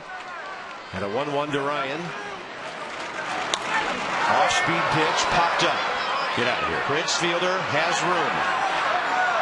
And Zimmerman frustrated again, but the Nats battle back. They score 2 more to tie the game. It's 8-8 into the 5th inning.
Now in 8-8 in the 5th inning, and it is of course Frank Howard bobblehead night, and the former Senator slugger likes his counterpart in the bobbleheads, Adam Dunn. Here's what he had to say about him.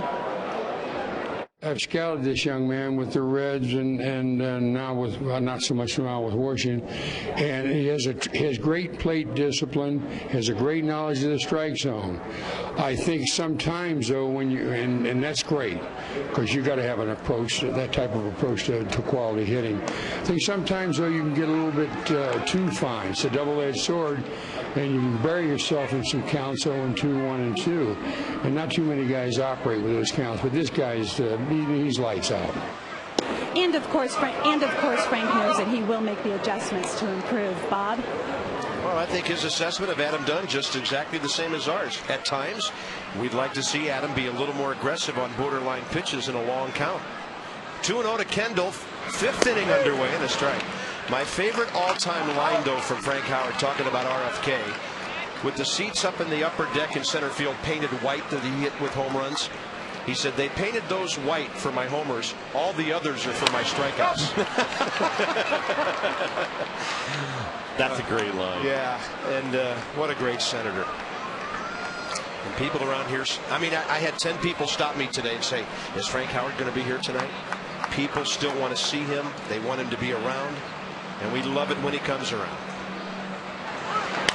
That ball ripped to right center. Duke's got a late start, but he gets there.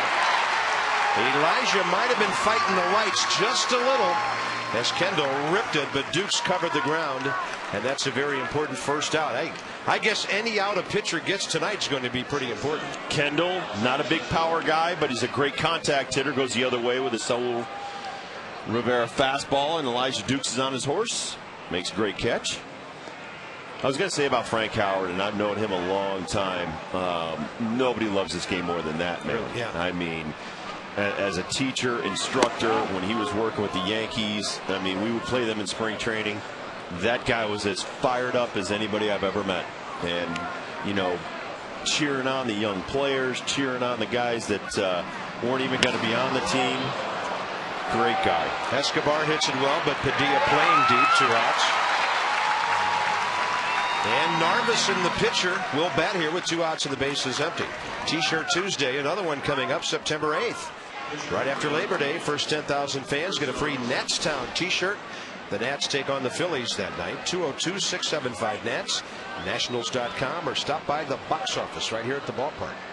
Can you believe we're talking about Labor Day already? I had a chance to meet Frank Howard in the late 80s when I was with Texas and we were playing Seattle. And he was the hitting coach for Dick Williams and the Mariners out there. And I had a chance just to say hi one day, and I asked one question about hitting, and about 10 minutes later I asked my second question. You got him going on hitting. It was really something to listen to. I don't have any hitting stats in his career on Chris Narveson, who was a non-roster invitee. He had some major league time, only 5 games, 1 start with St. Louis about 3 years ago. Jason Bergman warming up for the second time tonight. He's taking some hacks here. That's out of play. And Saul Rivera is trying to close out 3 1/3 innings. They did get scraped for RBI hits in the second and the third. But trying to get this game into the bottom of the 5th when Mr. Grand Slam Ronnie Belliard will be leading off. A lot of people that came to get autographs today said we need to come up with more nicknames for the players. Somebody said to me, have you told Adam Dunn about his nickname yet? I said, haven't quite worked up the courage on that one. 3 1/3 for Rivera. He's retired 7 straight.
Let's check in and pay off our Aflac trivia.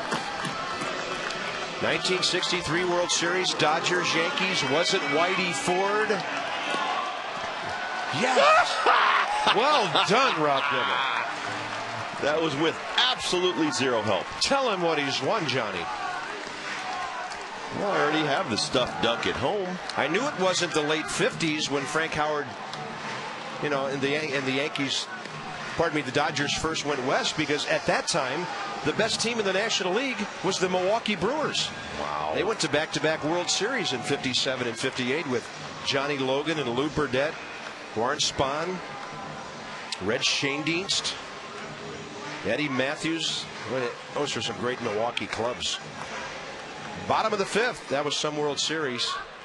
63 dominated by pitching. Anything the Dodgers touched was dominated by pitching. I think Pat Corrales is kind of in a jam right now. Saul Rivera is one of our best offensive threats. Bullpen's quiet. I know. Do you let him go?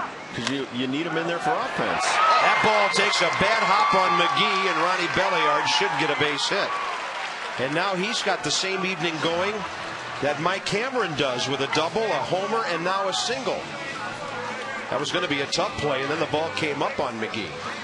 Well, this is a seed. He hits this 2 hops, 3 hops. Ooh. Bang! Comes up off the grass. You know what, Rob? That almost got him in the face. I know. McGee hits it in the arm. There you see him checking it.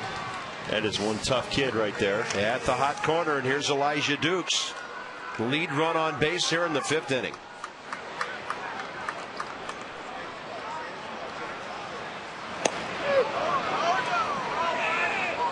Elijah really jamming the plate. Come on, big bull.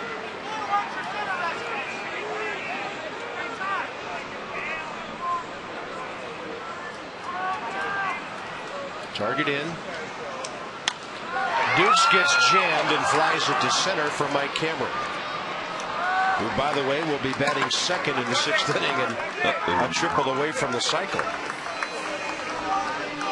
But I'm sure I just jinxed him. So it's 1 on, 1 out, and Jorge Padilla coming up. Nats would like to see this young man get some at-bats and pile up some hits. In 10 games now, he's had only 11 at-bats, and he's 1 for 11. I'd like to see Morse get some playing time. But he can hack. Mike Morse. His problem is he's an infielder. Ooh. Pretty deep there.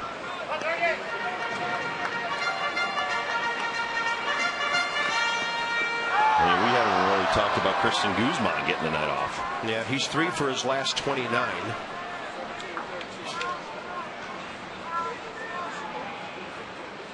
That's what always happens, though. You get a night off and the offense explodes. I know, you're not in it. I want to be out there.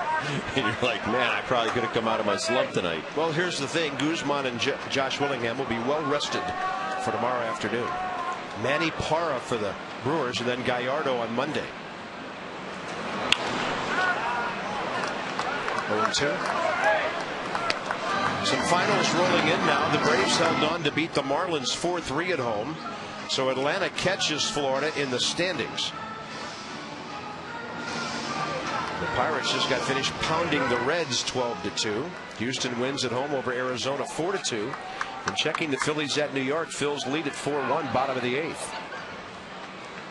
Colorado putting a hurt on the Giants 10-6 right now.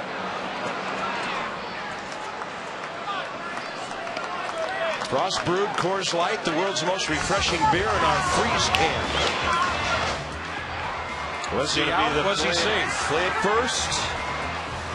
He steps on Prince Fielder. You be the judge. He's a blur that looks safe.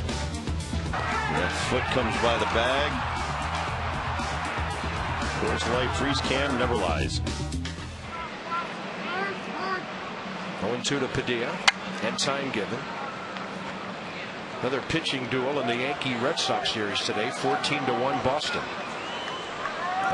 They got hurricane weather heading their way up there. Burnett versus Tazawa look like a mismatch on paper, and Burnett gets blown out. Yeah. And Tazawa shuts down the Yankee offense. And they had to leave A.J. Burnett out there to eat up some innings after he got shelled early. In that game, it was 7-0 after 2 innings and 9-0 after 5. Euclid had a couple of home runs in that one. So the Red Sox gain a game on the Yankees, and they're still 6.5 back.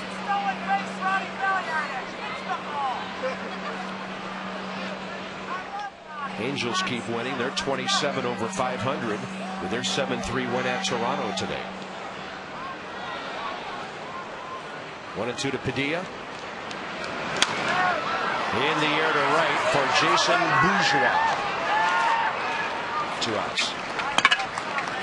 Padilla 0 for 3, and here comes Will Nieves, who ignited a 2-run rally with a 1-out single last inning, right before the Brewers decided to pitch around Saul Rivera.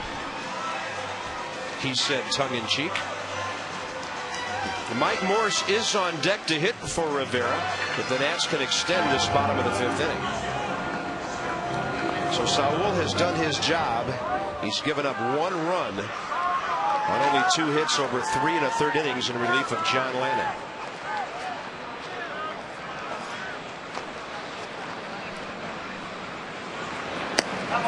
High changeup.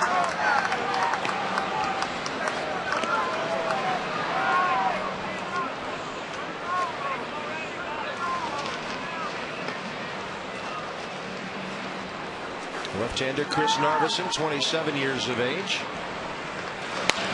Brewers were looking for pitching in spring training, invited him as a non-roster player. He pitched for them all last year in Nashville, where he made 22 starts. 10th professional year, and coming into this season, 5 games at the major league level, 1 start with St. Louis back in 06.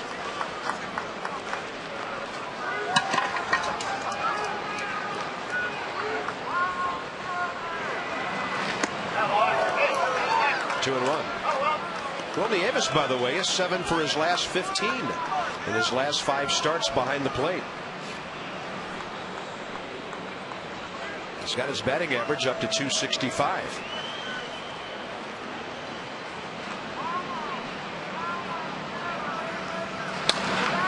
And he'll hack one to right. Well hit, but right at Bourgeois. And the Nats go in order in the bottom of the 5th inning. How about that?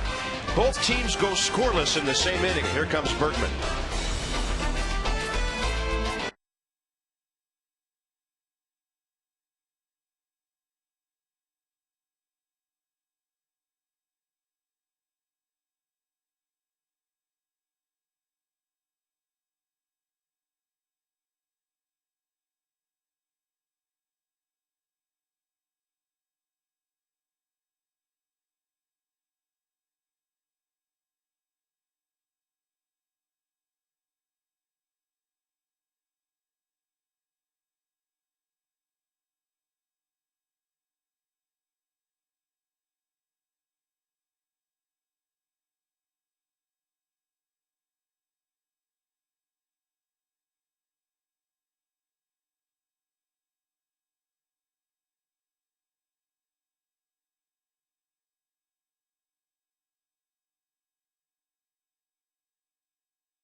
They were knocking the ball all over the place, but here came the Nats.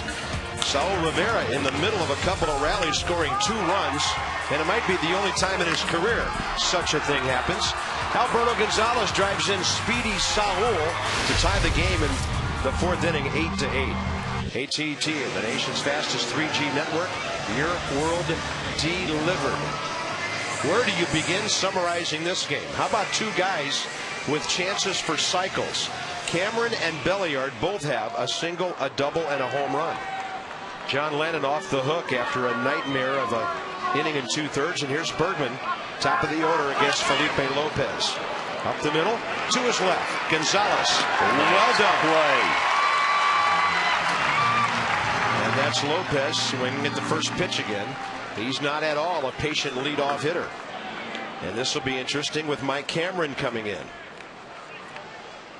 Single in the first, 2-run homer in the second, RBI double in the third. Now, on a normal playing surface, this would be a great play. On this awful playing surface, this is even a better play. It's all muddy, tough traction. Gonzalez makes a heck of a play. Up high to Cameron. Watch the mud. Watch all the stuff being kicked around here. It's still kind of muggy and rainy.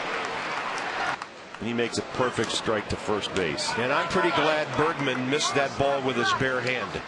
Some pitchers have that instinct to reach out like that, and you can hurt yourself or change the direction of the ground ball. And you see Jason Bergman, he's got mud all over his shoes. He's fighting himself in the shoes and the mound. Got to get the hitter here.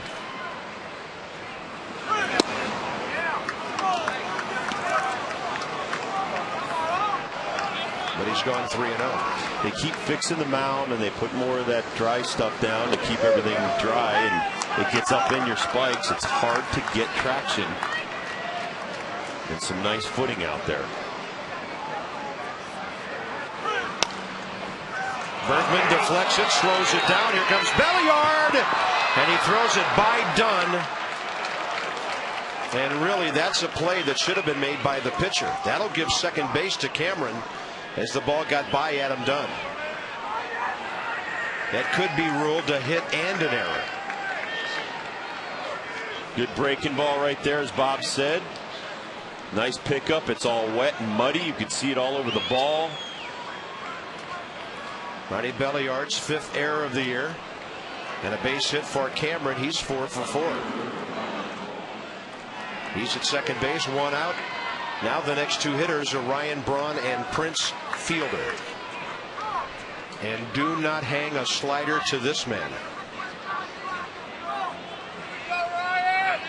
Braun with 2 RBIs tonight, 89 on the year.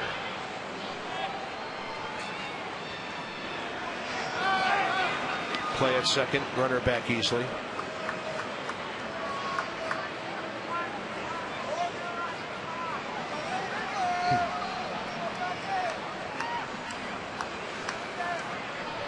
What a nice job Saul Rivera did again. That's back-to-back long relief.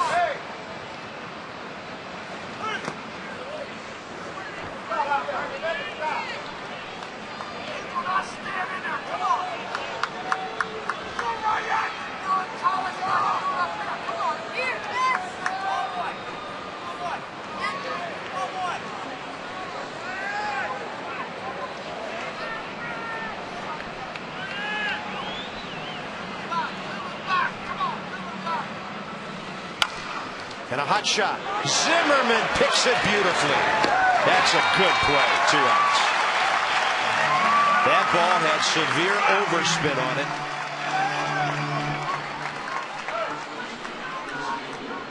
Braun smokes this. 1 hop, 2 hops, short hop. Zimmerman. He looks back to runner Cameron. Over to Dunn. Look at his eyes. They're going to walk Prince Fielder. You have to here. Oh, yeah. You have to face Casey McGee, not Prince Fielder. It'll be 2 on, 2 out. And Fielder walks for the 3rd time tonight and the 81st time this year. He's too dangerous. Yeah, he's not worth worrying about. You go after the right-hander. This is where you play the percentages anyway. You get a ground ball, you step on any bag but home. It's a force.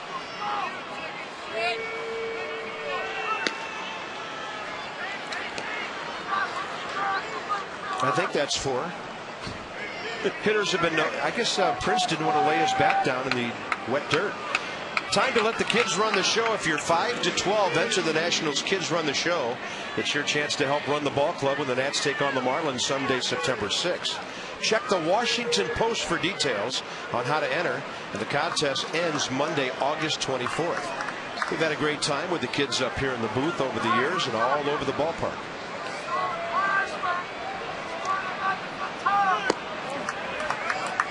I'm sure some young lady in this area is dreaming of being the next Debbie Taylor someday. Get to talk to all the players. Get to eat at all the finest ballpark restaurants. Free pizza during rain delays. None of it to be brought to your partners in the booth. Things like that. Casey McGee 1 for 3 with a double.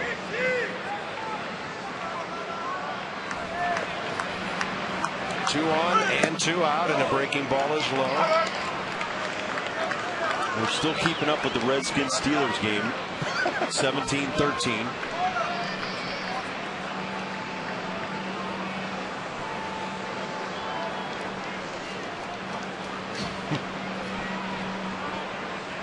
L2-1. Wasn't DC United playing tonight too? They're playing the Los Angeles Galaxy and David Beckham over at RFK. Bend it like Beckham? The last I heard, they were scoreless in the 41st minute, as the soccer commentators say. I can't believe my wife doesn't want to go over there. Maybe he'll pull his shirt off and give it away. I just love watching him on set pieces. When you played soccer, you know what that means. Yes. 3 and 2 now. The runners will be moving. Cameron at second, Fielder at first in a tie game. Bergman to McGee.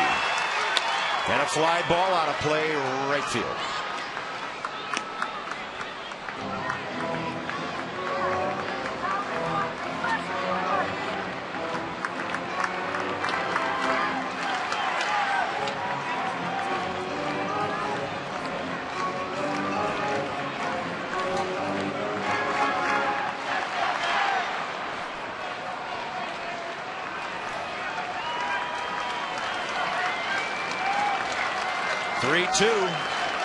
Again. flare. That was a breaking ball into center field. A play at third, but the throw's offline, and the Brewers lead 9-8. 87 on a pitch up. And the Nats have fallen behind again.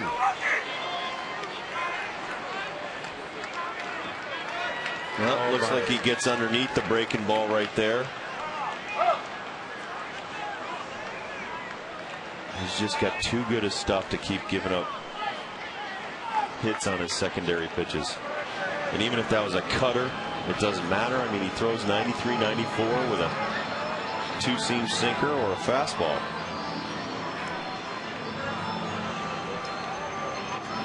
Frank Catalanotto will be the pinch runner for the Brewers here in the top of the 6th inning for Jason Bourgeois. So Bergman victimized on a breaking pitch.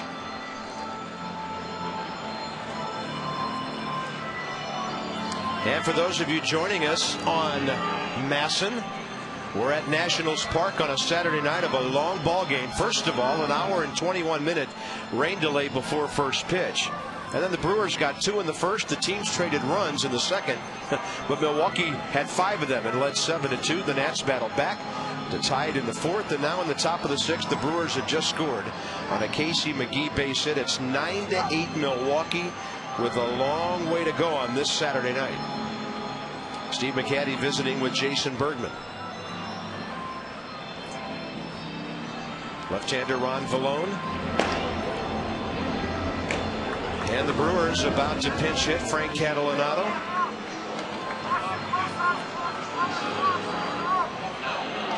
Catalanotto this year is a pinch hitter, 6 for 23 without a home run or RBI.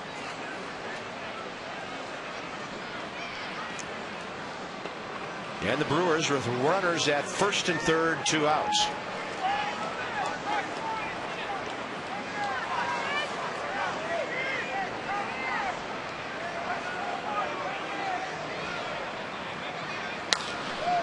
Fastball down. Nigel Morgan's going to get there. He does in the gap. And that keeps Milwaukee from further damage in the top of the 6th inning. The pitcher spot, then the top of the order. A center fielder gliding to that ball beautifully.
Masson brought to you by Southwest Airlines. Book your next trip at southwest.com.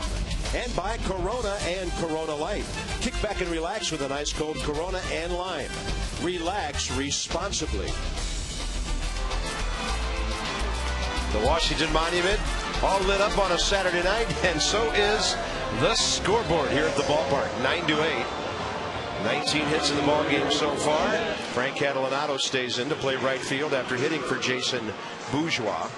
And for the Nats, their newest player, Mike Morse, will pinch hit, leading off the bottom of the 6th for Jason Bergman. Morse has had 1 at bat And that was a line drive. He hit the opposite field and was robbed of a base hit against Colorado. Correction, that was last night against Milwaukee. He hit one hard, and Prince Fielder, playing right where he is right now, 20 feet off the line, stabbed it to keep it out of the right field corner.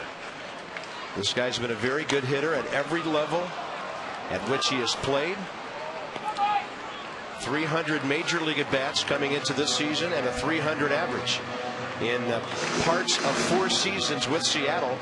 The Nats got him June 28th in a trade for Ryan Langerhans.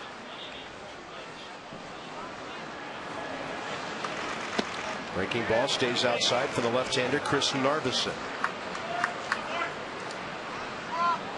It's very difficult too when you're getting an at bat here and at bat there. You're not getting consistent at bats at the major league level or any level.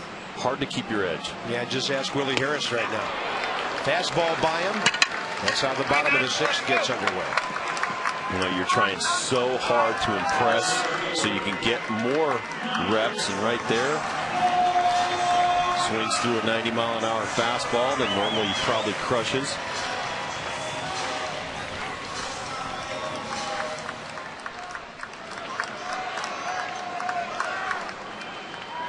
Nyjer Morgan 2 for 3 with an RBI. He's going to drag a bunt. It's a race to the bag. And as Narveson let the ball go before Felipe Lopez got there and led him beautifully to the bag. That's one of the smartest plays by a pitcher we've seen this year. He knew if he waited for Lopez and then made the throw, it would be too late. This is a great drag bunt. Tries to get it by the pitcher. Here's the lob, the ball, and the runner. Man, if he got him, it was bang, bang. Yep. I think that was the right call. Looked like it from Chuck Merriweather. But he owed us one. He owed us one. Alberto Gonzalez 1 for 2 with a sac fly, and he hacks one foul. All right, you're back to chasing one. Get back to work, even with 2 outs right here. Ron Vallone up for the 2nd time to pitch in the 7th.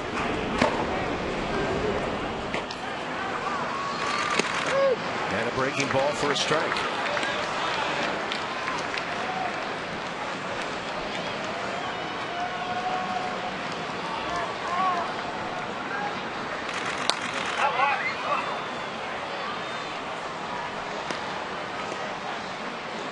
The Mets are batting in the bottom of the 9th now, still trailing the Phillies 4-1.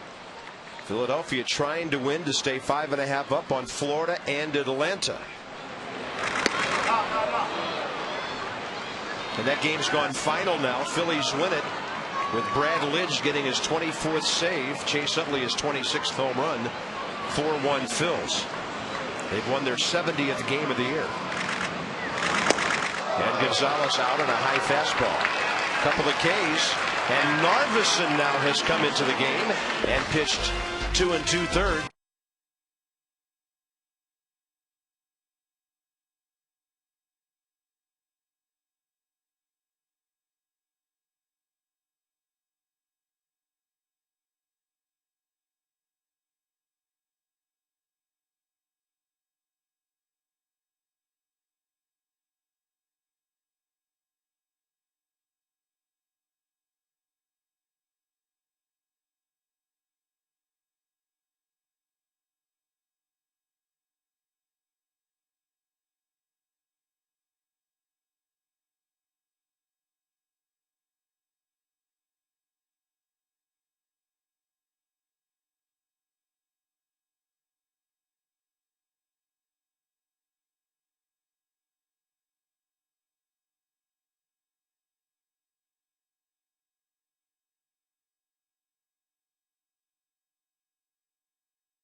On to the 7th inning. Ron Vallone will take over. And the Brewers lead the Nats 9-8. Ron's 46th game of the year. He pitched a third of an inning with a strikeout on Craig Counsell in the 7th inning last night. Ron Vallone trying to loosen up here before the inning. They're working on the back of the pitcher's mound. All the junk that has come off the spikes of the pitchers. And they put that little spike thing. Now, when you take the mound coming go. into a ball game like you did, like any reliever does, do you pretty much have the right to signal the ground crew to come in and work if you're not happy with the condition of the mound? Absolutely. Absolutely. But most of the time it's decent enough at this level to where, I mean, you know, the umpires would notice if you're falling off incorrectly or a couple of balls are coming out of your hand strange and you keep looking at the mound and stuff, then they'll come out and they'll check it themselves. But if you had to do that, and there were guys that always did that stuff. Gonzalez gets it and safe at first. Jason Kendall beats it out. Zimmerman tried to dive and cut it off, and he couldn't get there. And a base hit all the way for Kendall, lead off the 7th. Kendall, contact guy, makes some contact, slides it by the diving Zim. You see he can't get good footing because it's so muddy out there. But Gonzalez picks him up, makes a strong throw, one hop. Bang, bang. Yeah, he appeared to be on or by the bag when the throw got there. Yeah. Here's Escobar, the shortstop, and he's doubled, walked, and scored twice. But I like it that our fans aren't pleased.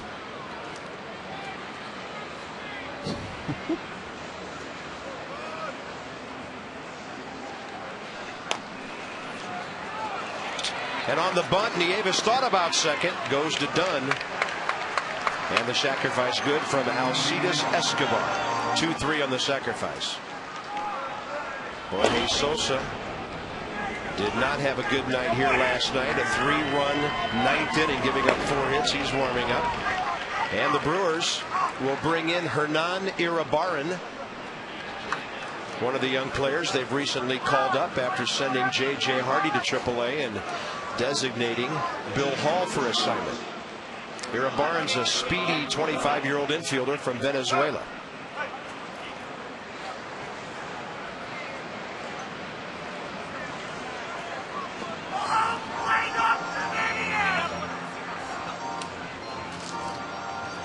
And McCaddy to the mound.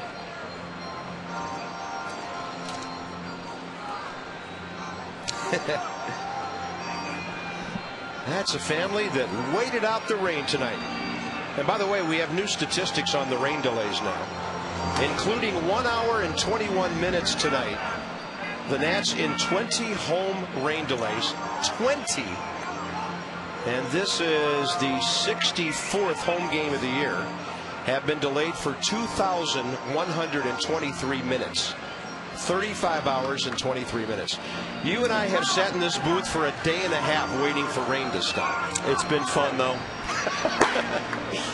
Catching up with old friends, iTunes, rehashing old jokes. You were playing, what, some Nazareth today?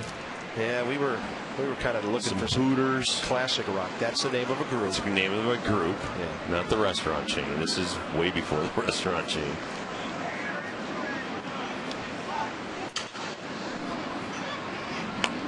Iribarren bunts it hard, and Vallone's got it. Runner stays at second. Hey, you want to keep bunting, we'll keep making outs. You appreciate that when By you're the way, pitching. I was just asked a very insulting question by our producer. He said, "Did you know what iTunes were before Rob got here?" Wow, that's not very nice. I did have iTunes and an iPod 2 years ago. Yes, you just don't have the iPhone, but you have the iPod. I'm not stepping into the 22nd century just yet. Until your battery completely starts on fire, your phone. Yeah. What's got to happen? I'm waiting for Bang Zoom. Felipe Lopez. Yeah, I've got the only rotary cell phone in Washington. I may have to get you one for Christmas. Well, it'd be nice to talk to you at that time of the year. Well, and Debbie Taylor had some breaking news for you, and your phone doesn't work. You can't get your messages. I know. I missed out on pizza because of that. Ugh. That was her big scoop tonight too. Free pizza. Felipe Lopez 2 for 4 with an RBI. Wow. Hey, like he's hammering you, Deb. And no, you sitting there. She scored a great interview with Mr. Frank Howard. Hondo. And he was fantastic. Frank Howard bobblehead night for those of you who might have just joined us on Masson.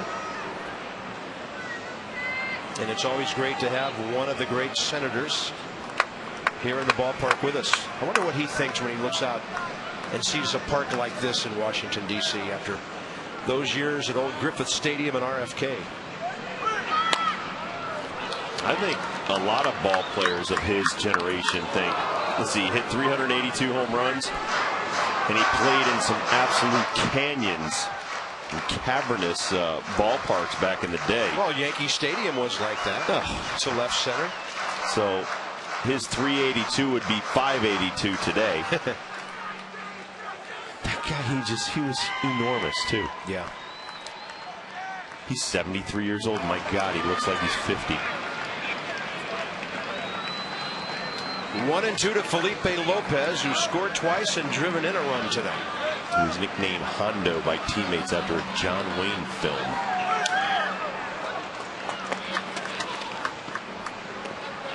He also, this is the one that I like, the Capital Punisher. The Capital Punisher is maybe one of the best I've ever heard. Yeah, that's really good. Now we'll get a lot of people, I don't believe in Capital Punisher. It's not about that. The Capital It's Punisher. about It's about him punishing the rawhide. That's right. And a few pitchers along the way. I'm sure some of them got their feelings hurt. I'm sure a few pitchers that saw their ball launch 500 feet got their feelings hurt. Oh, stay hot, Chuck. And the Nats can't buy a call at first base tonight. Let's see the side swing.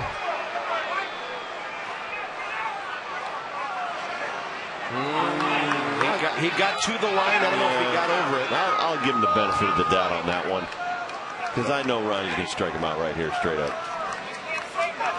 Runner at second, 2 outs, and the Brewers lead 9-8 in the top of the 7th. Target away could indicate changeup. Lopez slaps it out to right center, and Morgan can't get there. And the Brewers lead 10-8, and Felipe Lopez is really hurting his former teammates. Since the 7th inning last night, he has 5 hits and 4 RBIs. And every time something bad happens to the Nationals on a 2-strike call, the other ball club cashes in immediately. Well, he just kind of waves the bat at that outside fastball. The velocity does the damage. But that's 3 consecutive relievers now scored upon. We give Saul Rivera a pass because he went 3 1/3 and only gave up 1 inning and basically kept the game in check. But Bergman gave up a run in the 6th. Now Vallone touched for another one here in the 7th. He will be gone. And Jorge Sosa, who gave up 3 in the 9th last night, will come on. The Nats are having a hard time holding down these Milwaukee bats. 10 hits, 13 hits, 10 runs.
Both of them have something to smile about, but a little more for the visitors here. 10 runs on 13 hits and a 2-run lead, and the Nats are going to keep changing pitchers until somebody can put a 0 on the board here against this high-flying Milwaukee offense.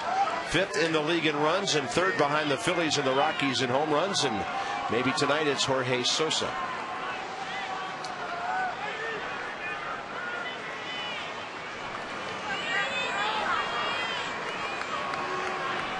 Mike Cameron 4 for 4, 2 singles, a double, a homer, and 3 RBIs.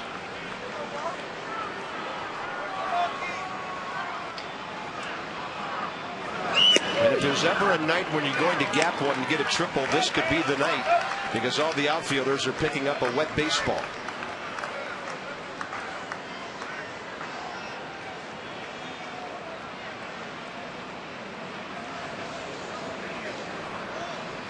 Yep, he needs the triple for the cycle.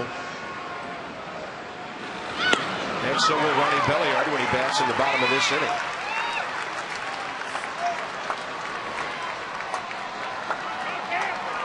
Two outs and Lopez at second.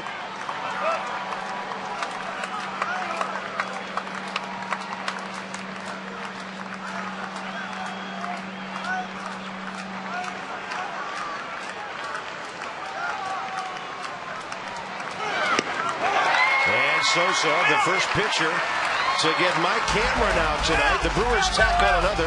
Adam Dunn's in the number 3 hole tonight. He leads off, bottom of the 7th. He's been on base twice. Zimmerman and Belliard looking for the cycle to follow.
And he weighs in now on Frank Howard, also known as the Capital Punisher. Real star here for people to kind of get excited about, and everybody in Washington D.C., anybody who was a Senators fan, that was excited to have Frank Howard here and come out here and watch him hit some long home runs, and he would do that. Jim also said that he was the reason fans came to games, and they would not leave until Frank Howard had his last and final at-bat of the game. Bob? Yeah, that's a good one, Debbie. There are a few players like that who you feel cheated if you don't see them bat 4 times during a game. And Frank Howard was one of those in this town. Claudio Vargas takes over for the Brewers here in the bottom of the 7th. The Nats have 3 innings to work with, and they're down a couple. 18th game for this veteran right-hander.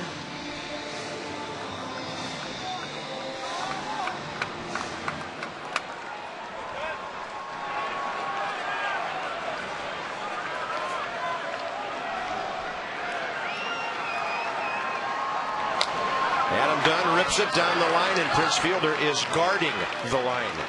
1 out.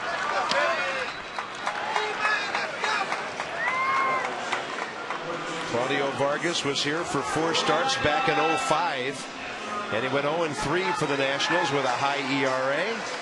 He came here with the ball club from Montreal, didn't last long in D.C., and since then stops in Arizona, Milwaukee, the Mets, and now back to the Brewers. Ryan Zimmerman, a walk, a run, 0 for 2.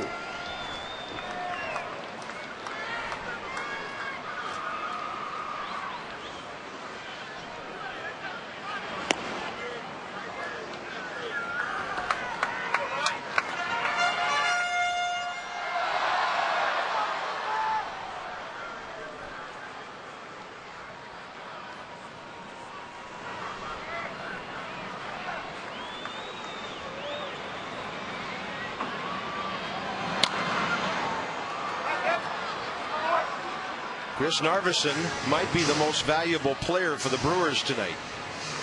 He went 2 2/3 and didn't give up any runs. He did give up an RBI hit and a sacrifice fly, but not charged with any runs. And he did a pretty good job of cleaning up the mess that Mark DeFelice left behind back in the 4th inning. And then he shut down the Nats in the 5th and the 6th, giving his teammates time to forge a 2-run lead.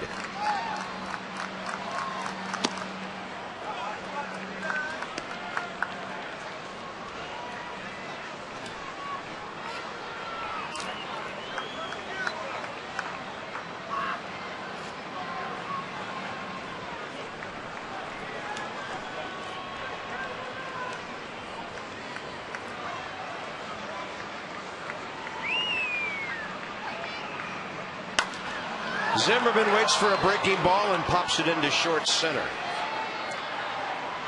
Mike Cameron 2 outs. Ronnie Belliard 3 for 3 tonight coming up in the big blow of the game. The grand slam in the 3rd and made an 8-2 game 8-6.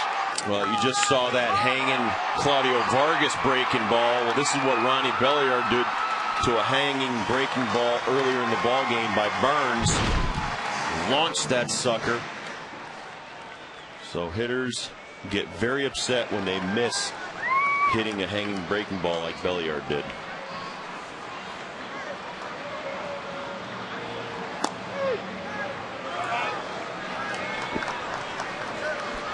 Ronnie started the night at 228. He's at 241 now.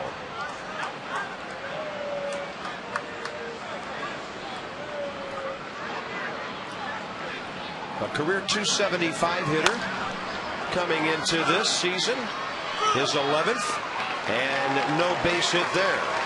On to the 8th inning. The Nats bats have gone a little quiet in a 10-8 game.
And 8 Milwaukee, Braun, Fielder, and McGee coming up.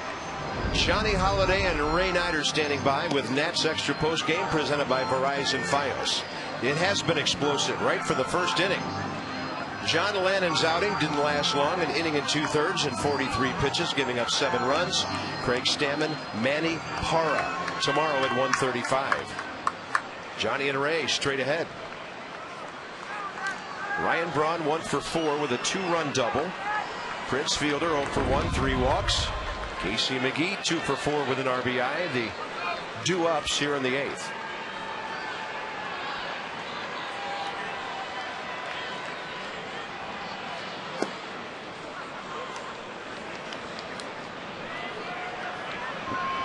They need a big stop right here from Jorge Sosa. Those 2 1s up there in the 6th and 7th really hurt. With a great comeback from down 7 runs. Plus we want Johnny and Ray to break down a win. Well, Natstown needs a win. The way things have gone this week, it's been a great week off the field.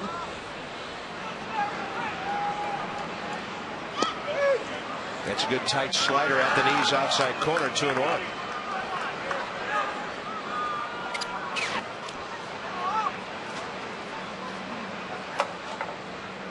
It's possible Zimmerman and Dunn do not bat again in this game, so the other guys will have to get something going. Dukes, Padilla, Nieves in the bottom of the 8th. That ball hit extremely hard by Braun. And a good play by Padilla will keep him at first base.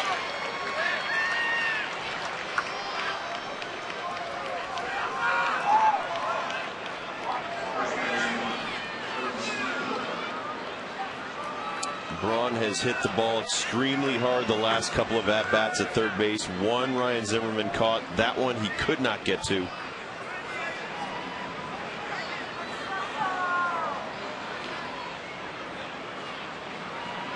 Prince Fielder, no contact tonight. 3 walks and a strikeout.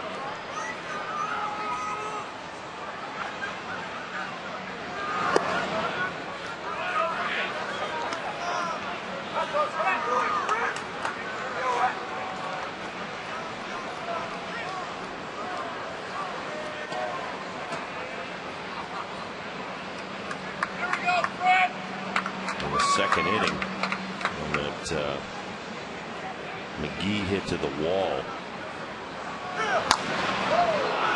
And we thought Prince's leg was hurting from last night. Yeah. And once Nyjer Morgan bobbled the ball out in center field, boy, he hit it into another gear and scored easily. You come back the next inning and Padilla steps on Fielder's foot. He's having a tough couple of nights here.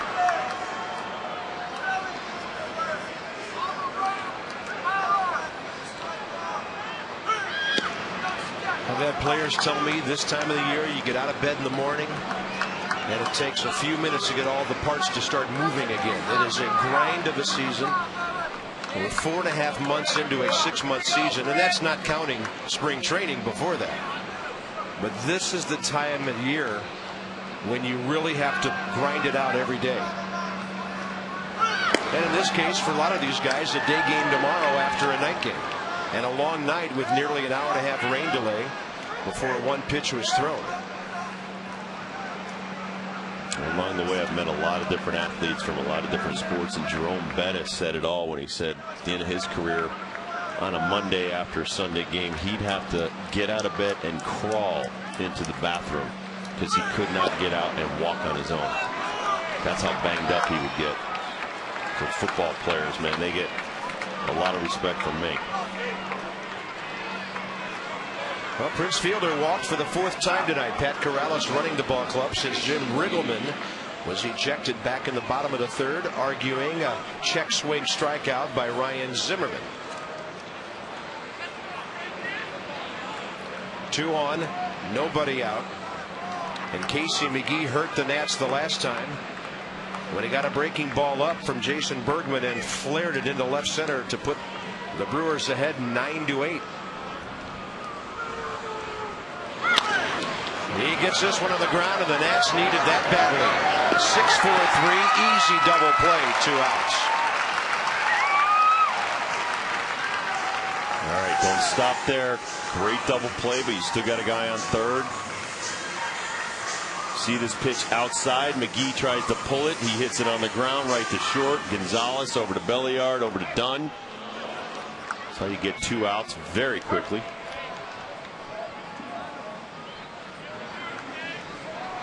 Frank Catalanato again.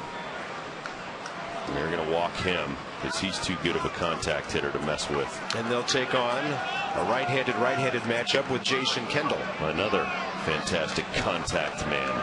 That is true.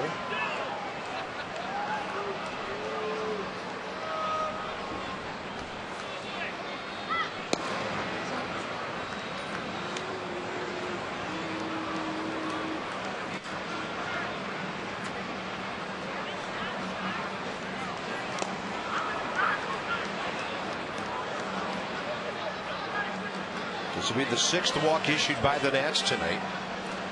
The one thing the Milwaukee pitching staff hasn't done is beaten themselves with bases on balls. Only 3 in a ball game like this. Not that bad.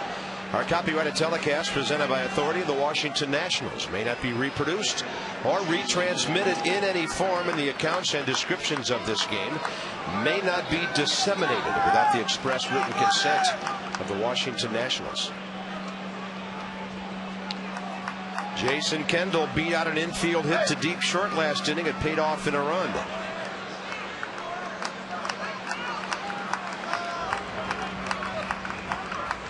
Once again, Will Nieves, first and third, giving out some signs to make sure the middle infielders, everybody knows what's going on. If that throw's going to go to second, if he's going to hold it and maybe fire it down to third.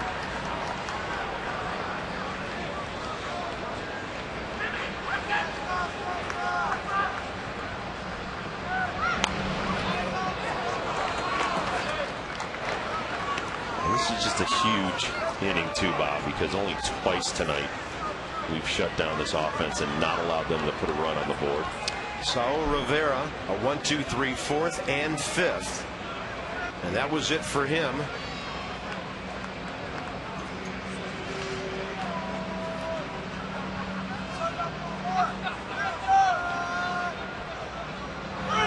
Fastball up, fair ball. Another reliever gives up a run. It'll be second and third for the Brewers, and they lead 11-8.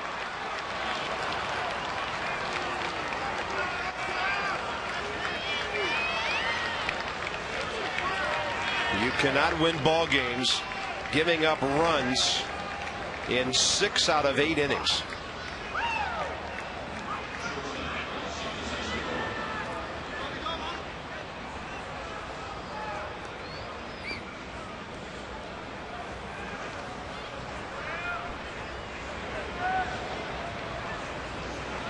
And Jason Kendall cashes in his 31st RBI. He's 8 for his last 15. Number 8 man, Alcides Escobar.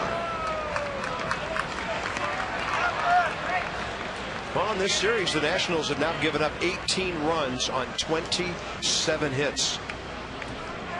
More than 1 run per inning in the series.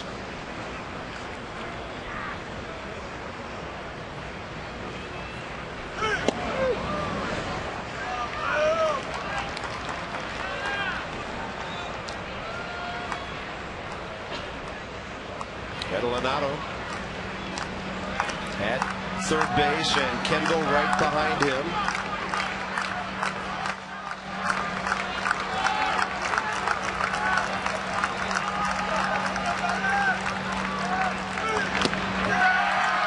And the inning is over, but lots of damage done again. These 1-run innings at a time are really hurting the Nats. Bottom of the 8th coming up. It's 11-8.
position, and the Nationals have not been able to do that on this homestand at key times. Now, the 3 games against Colorado, relatively low-scoring ball games to a good-hitting team, but that's not the case the last 2 nights. It's been bombs away for Milwaukee. Well, and you know what? You score 8 runs, you get their starter out there in the 3rd inning, and I know John Lannon had another rough evening, but you got to be able to win these ball games, and it's very frustrating, I'm sure, for the coaching staff to, look down there and say, well, who are we going to get out of the bullpen tonight? And Saul Rivera, I mean, his last couple of outings have been outstanding. It's the guys coming in behind them. They're only going 1 inning at a shot. They only need 3 outs, and they can't even get 3 outs without allowing a run. So it's very frustrating to fight back down 7-0, score 8 runs, get their starter out of the ball game, and you're still down 3 runs. Something's got to change, and you got 40 games to change it, and then go into the winter meetings thinking about what you're going to do for the pitching staff next year. I don't think there's going to be a lot of the same names on this team next year. The Nationals had hoped that over the last couple of months they had revamped this bullpen. For a while it appeared during the long winning streak that was the case.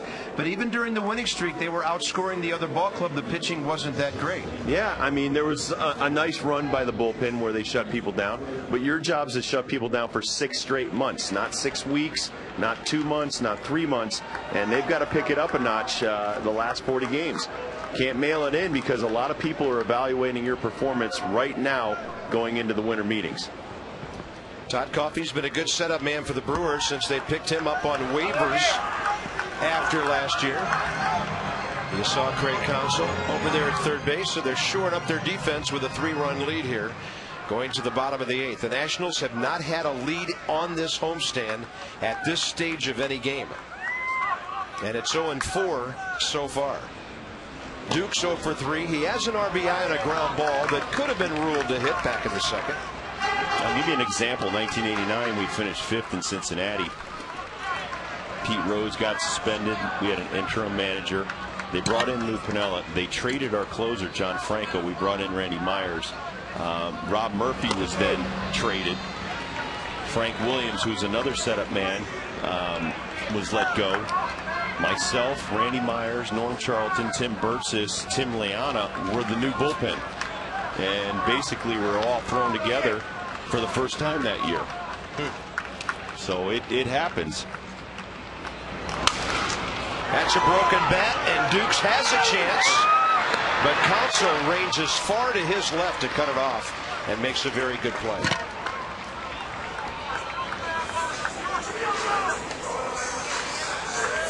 It's Willie Harris now for Jorge Padilla. Well, that ball just crushes Elijah Dukes' bat. Counsell in here for defense. Maybe a little bit faster than McGee getting to that ball. Able to get the fast Dukes out at first base. As we said earlier in the game, I mean, there's a lot of openings in this organization. They're basically giving the starters free rein to open a slot for themselves for next year. And it just doesn't seem like a lot of guys want to walk through that door and say, hey, the job's mine, Skip. Yeah. You know, the worst time of year for me, and this is when I was having my best years, I didn't know if I'd have a job the next year. I didn't know if I'd be, coming back to the same organization the next year. I had 8 one-year contracts in my career. There's some incentive for you.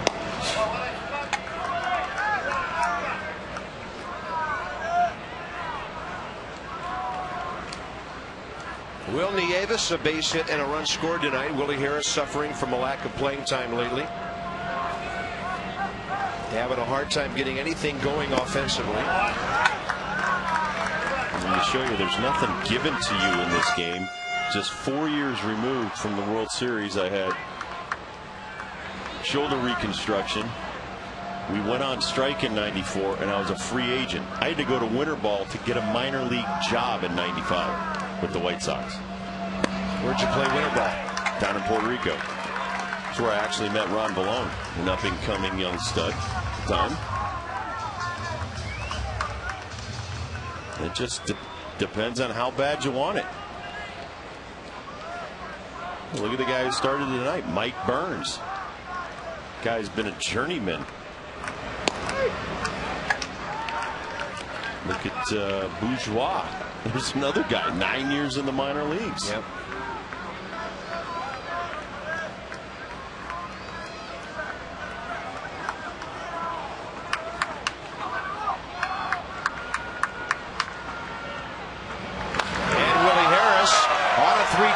rides one, and Willie has hit the ball out of here. It's 11-9.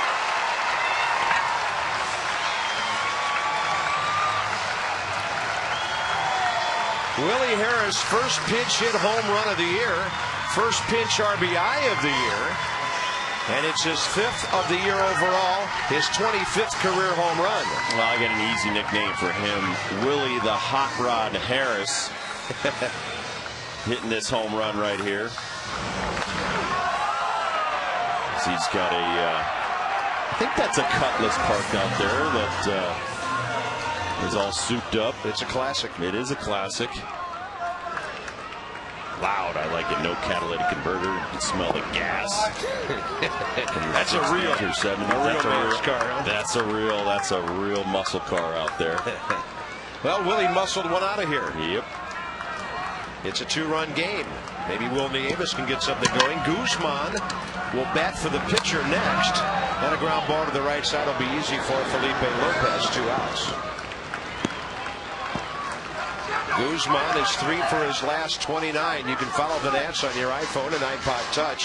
MLB.com at Bat 2009, featuring play-by-play video highlights and live audio. Visit Nationals.com to purchase.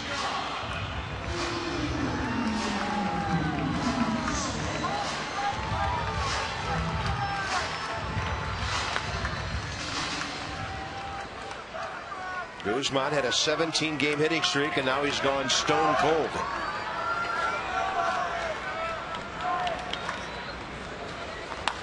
That's a base hit. Well, maybe most of the night off. And he'll think he's 1 for 1 and come back tomorrow. Yeah. Well, a lot of pinch hitters will tell you that when you come up late in the game, you know the pitcher's going to get ahead. You know he's a quality pitcher, or else he's not pitching in the 8th or the 9th innings. So a lot of these guys come up and swing at the first pitch. In many cases, a fastball and a base hit follows. That's a good approach. If you watched Todd Coffey last night, too, he was throwing low to mid-90s, great breaking ball. You don't want to fall prey to the breaking ball, so you got to swing early in the count. And even though that Coffey got the ground ball, it was hit hard enough back in the box. But that 90-plus mile-an-hour fastball is in the outfield before the infield can come anywhere close to it. Plus, he's a contact guy. These guys drove me crazy. Nyjer Morgan 2 for 4 tonight with an RBI. His batting average .311 as a Nat. He's sitting around .365 now in his 46th game. Nice double right here would be perfect. Get another run. He'll take that fastball away.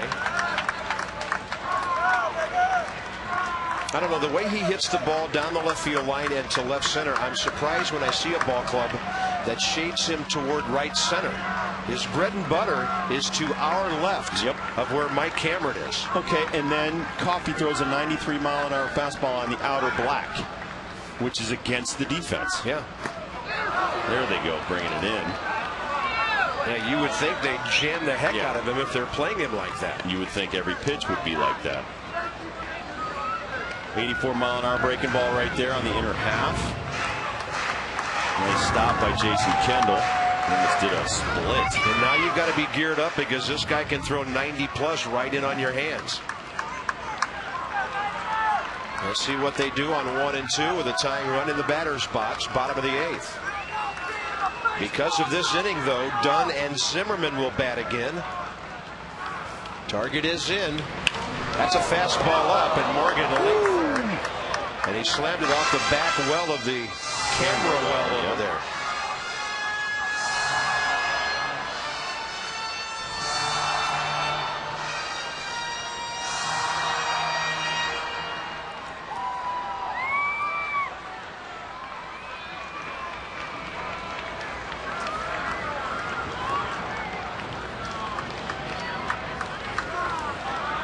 Target in again.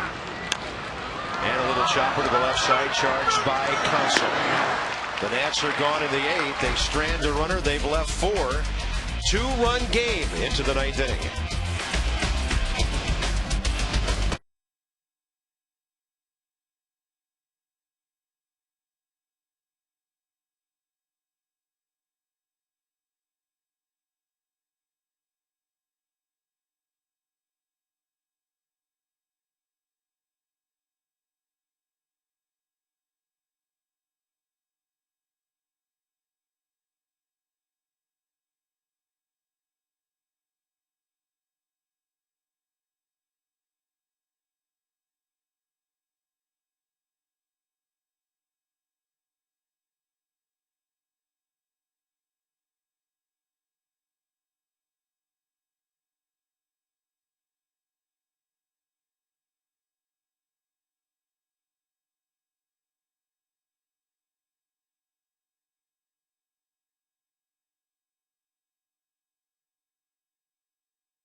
Trip at Southwest.com.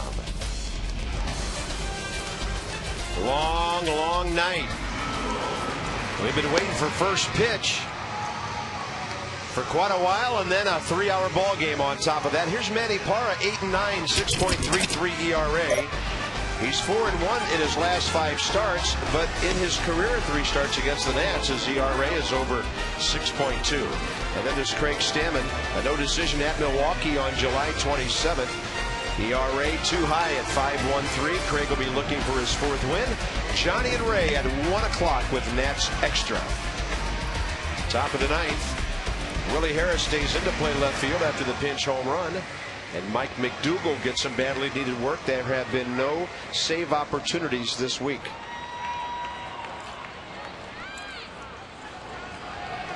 Craig Counsell came in on a double switch, and he'll bat here leading off the 9th.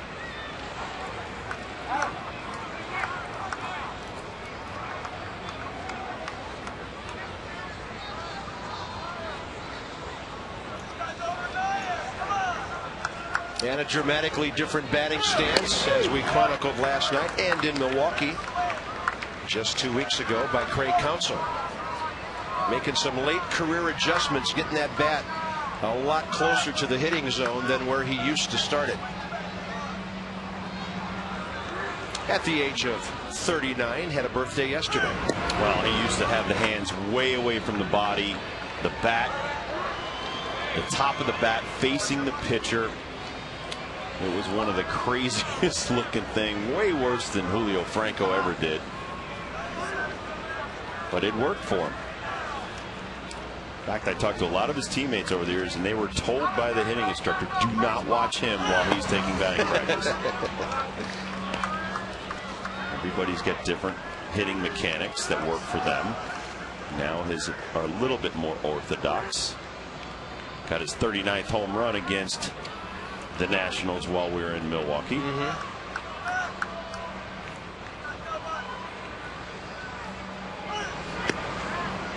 I love this guy because he makes an out or anything like last night, he is not happy. 3-1 from McDougall to Counsell. I don't want to say he throws a temper tantrum. I'll leave that to me. I was the only one that did that. Good swing back action off that fastball. And it's 3-2. Lopez and Cameron to follow here in the 9th. Mike Cameron will get one more shot at a possible cycle tonight. I don't know how you swing for a triple, though. Just try to hit a line drive. Try to hit a gap. And Lopez has had 3 hits. In fact, Felipe Lopez and Mike Cameron are the difference in this game. That one handled by Ronnie Belliard. Lopez and Cameron tonight have 7 hits. They've scored 4 runs, and they've driven in 5.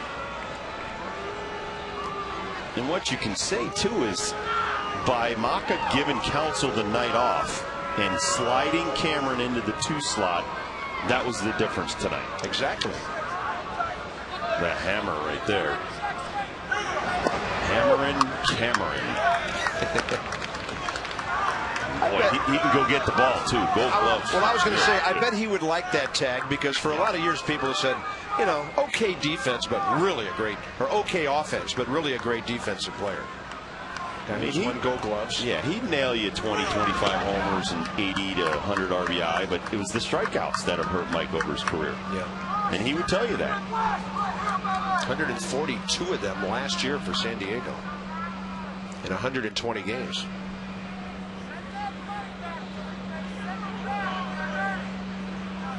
And a 2-0 to Lopez. So Felipe Lopez 3 for 5 tonight. Overall on the year, hitting .313. And in a Milwaukee uniform, he's approaching .350 in 30 games. He also has 146 hits, which puts him in the top 4 in the league. Well, don't tell me he's not tired of traveling around. He's probably wanting an extension. Hey, want to settle down. When Felipe is motivated, this is the kind of player he can be. He had unkind things to say about the Nationals after he departed for St. Louis. That's understandable. Most guys But then he didn't last there long. He didn't stay in Arizona too long, but he's doing a nice job for Milwaukee. Most guys feel slighted when they're let go or traded. Well, he was pretty insulting to the whole atmosphere here. And of course, last year's team did only win 59 games. But sometimes when you're on a team that wins 59, you need to look in the mirror too. There's got to be some accountability. We've talked about this all year. He drives that ball to center. Morgan can't reach it. And Felipe Lopez is 4 out of 6 with 3 extra base hits.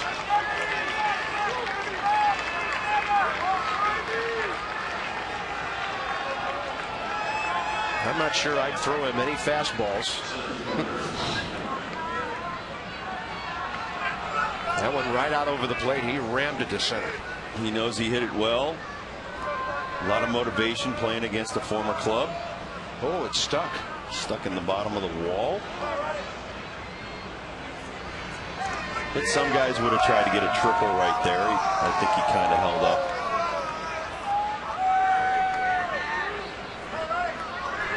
Here's a guy that won't hold up if that happens. Mike Cameron, 2 singles, a double, a homer tonight.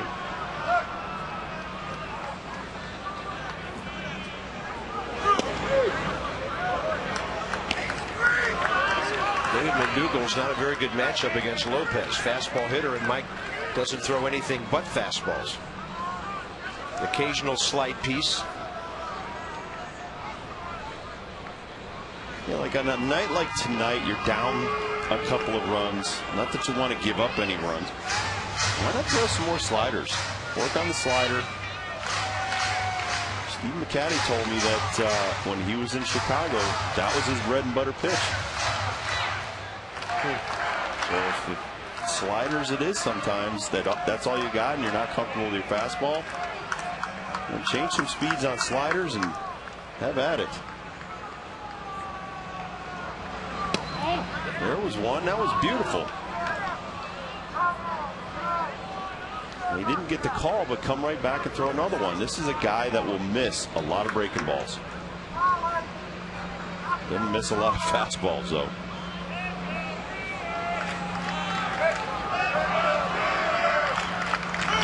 Another one.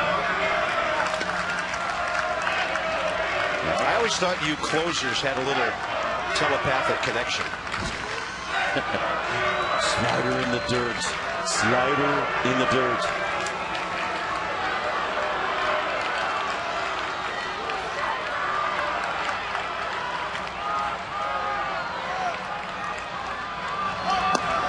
Well, it was a front door slider over the inside corner, and Mike McDougall throws 3 consecutive hooks to Mike Cameron to strike him out. I'm not sure Cameron's believing it right now. There you go. 1-2 right here. Pulls it over the top. Look at that. Bang. Pull it over the top. Pull the right elbow to the left knee. That's what I'm talking about. Talking about shotgun. So you have any idea what the stock market's going to do Monday morning? Ryan Braun's 2 for 5 with a 2-run double. Up the middle, deflected, but up the middle is Belliard, and McDougall gets a 0 on the board. The Nats are still within reach of the Brewers. 2-1 game, 2-3-4 coming up.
Night with you. Nats extra post game coming up in just a couple of seconds. Well, the Nats came from 7 down to tie it, 8 down to tie it. Let's see if they can come from 2 down to tie it in 11 and send this thing to extra innings, or maybe win it here in the bottom of the ninth. Well, we've done that this year a few times. Just tough to get behind so early, Johnny, and then put all the pressure on the bullpen. The bullpen actually did a pretty good job, but can't get 7 or 8 innings. We talked about that last night. Well, let's see if Bob and Rob can help us pull this baby out. Let's go back upstairs. We'll see you in a couple of seconds. Well, evidently Johnny thinks this is going to happen lightning quick. We'll see against the best ever in terms of saves, Trevor Hoffman. 2 blown saves this year, 26 on the year, and 580. And talking to some of the Milwaukee guys, Trevor Hoffman has let it be known that he wants to be around for number 600 next year. Will it be in Milwaukee? Where will it be? Wow, the way he takes care of himself physically, he can pitch another couple of years. He's like a Mariano Rivera. His work ethic is legendary around baseball.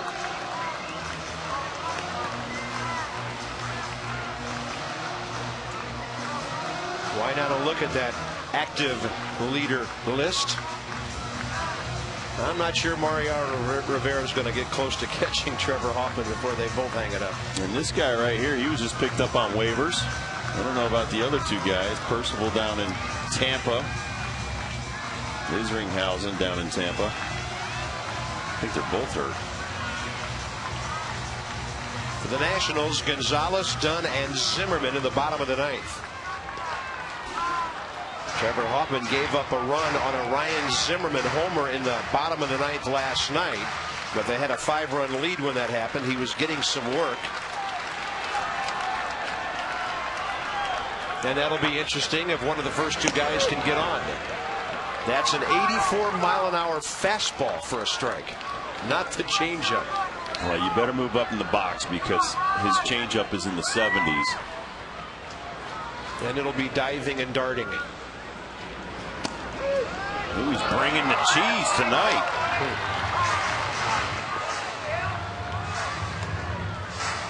Well, I'm sure that Alberto Gonzalez has asked all of his peers in the dugout, what does he throw? Great changeup. He got Adam Dunn on a half swing back to the mound last night.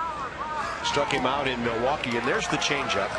It comes on 0-2. Well, and that's the thing, that younger players are going to be more nervous about the changeup than the fastball, and that's why Trevor, see what he can do with the fastball. Now, once I'm ahead 0-2, right in the dirt. He'll probably get another one right in the dirt. Man, that bat was so gone before the ball got there. 1 out. This will be an interesting at bat, though. 2 fastballs, 2 changeups.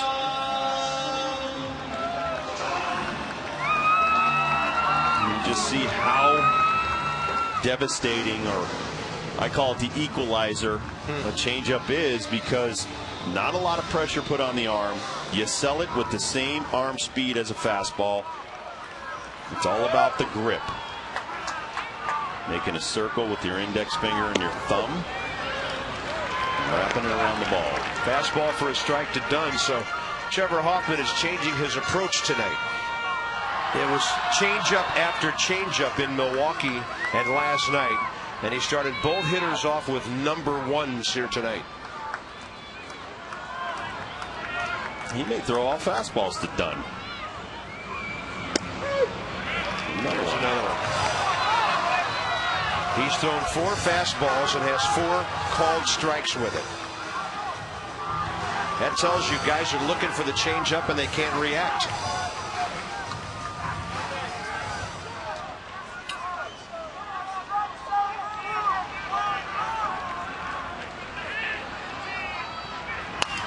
There's a broken bat.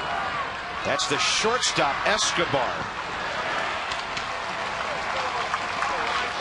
Ryan Zimmerman was leading off the bottom of the ninth last night when he hit the home run. Well, you saw how that pitch moved. Catcher wanted it down the center of the plate, more to the outside, moved all the way back in, down and in on Zim.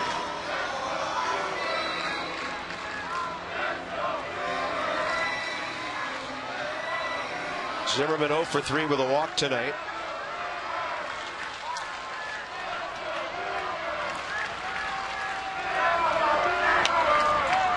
And Ryan wasn't about to let it to get 0-2 without swinging. Once again, Kendall way outside. Trevor starting out with a fastball, and it just moves right over the plate. That last night, that ball left the ballpark.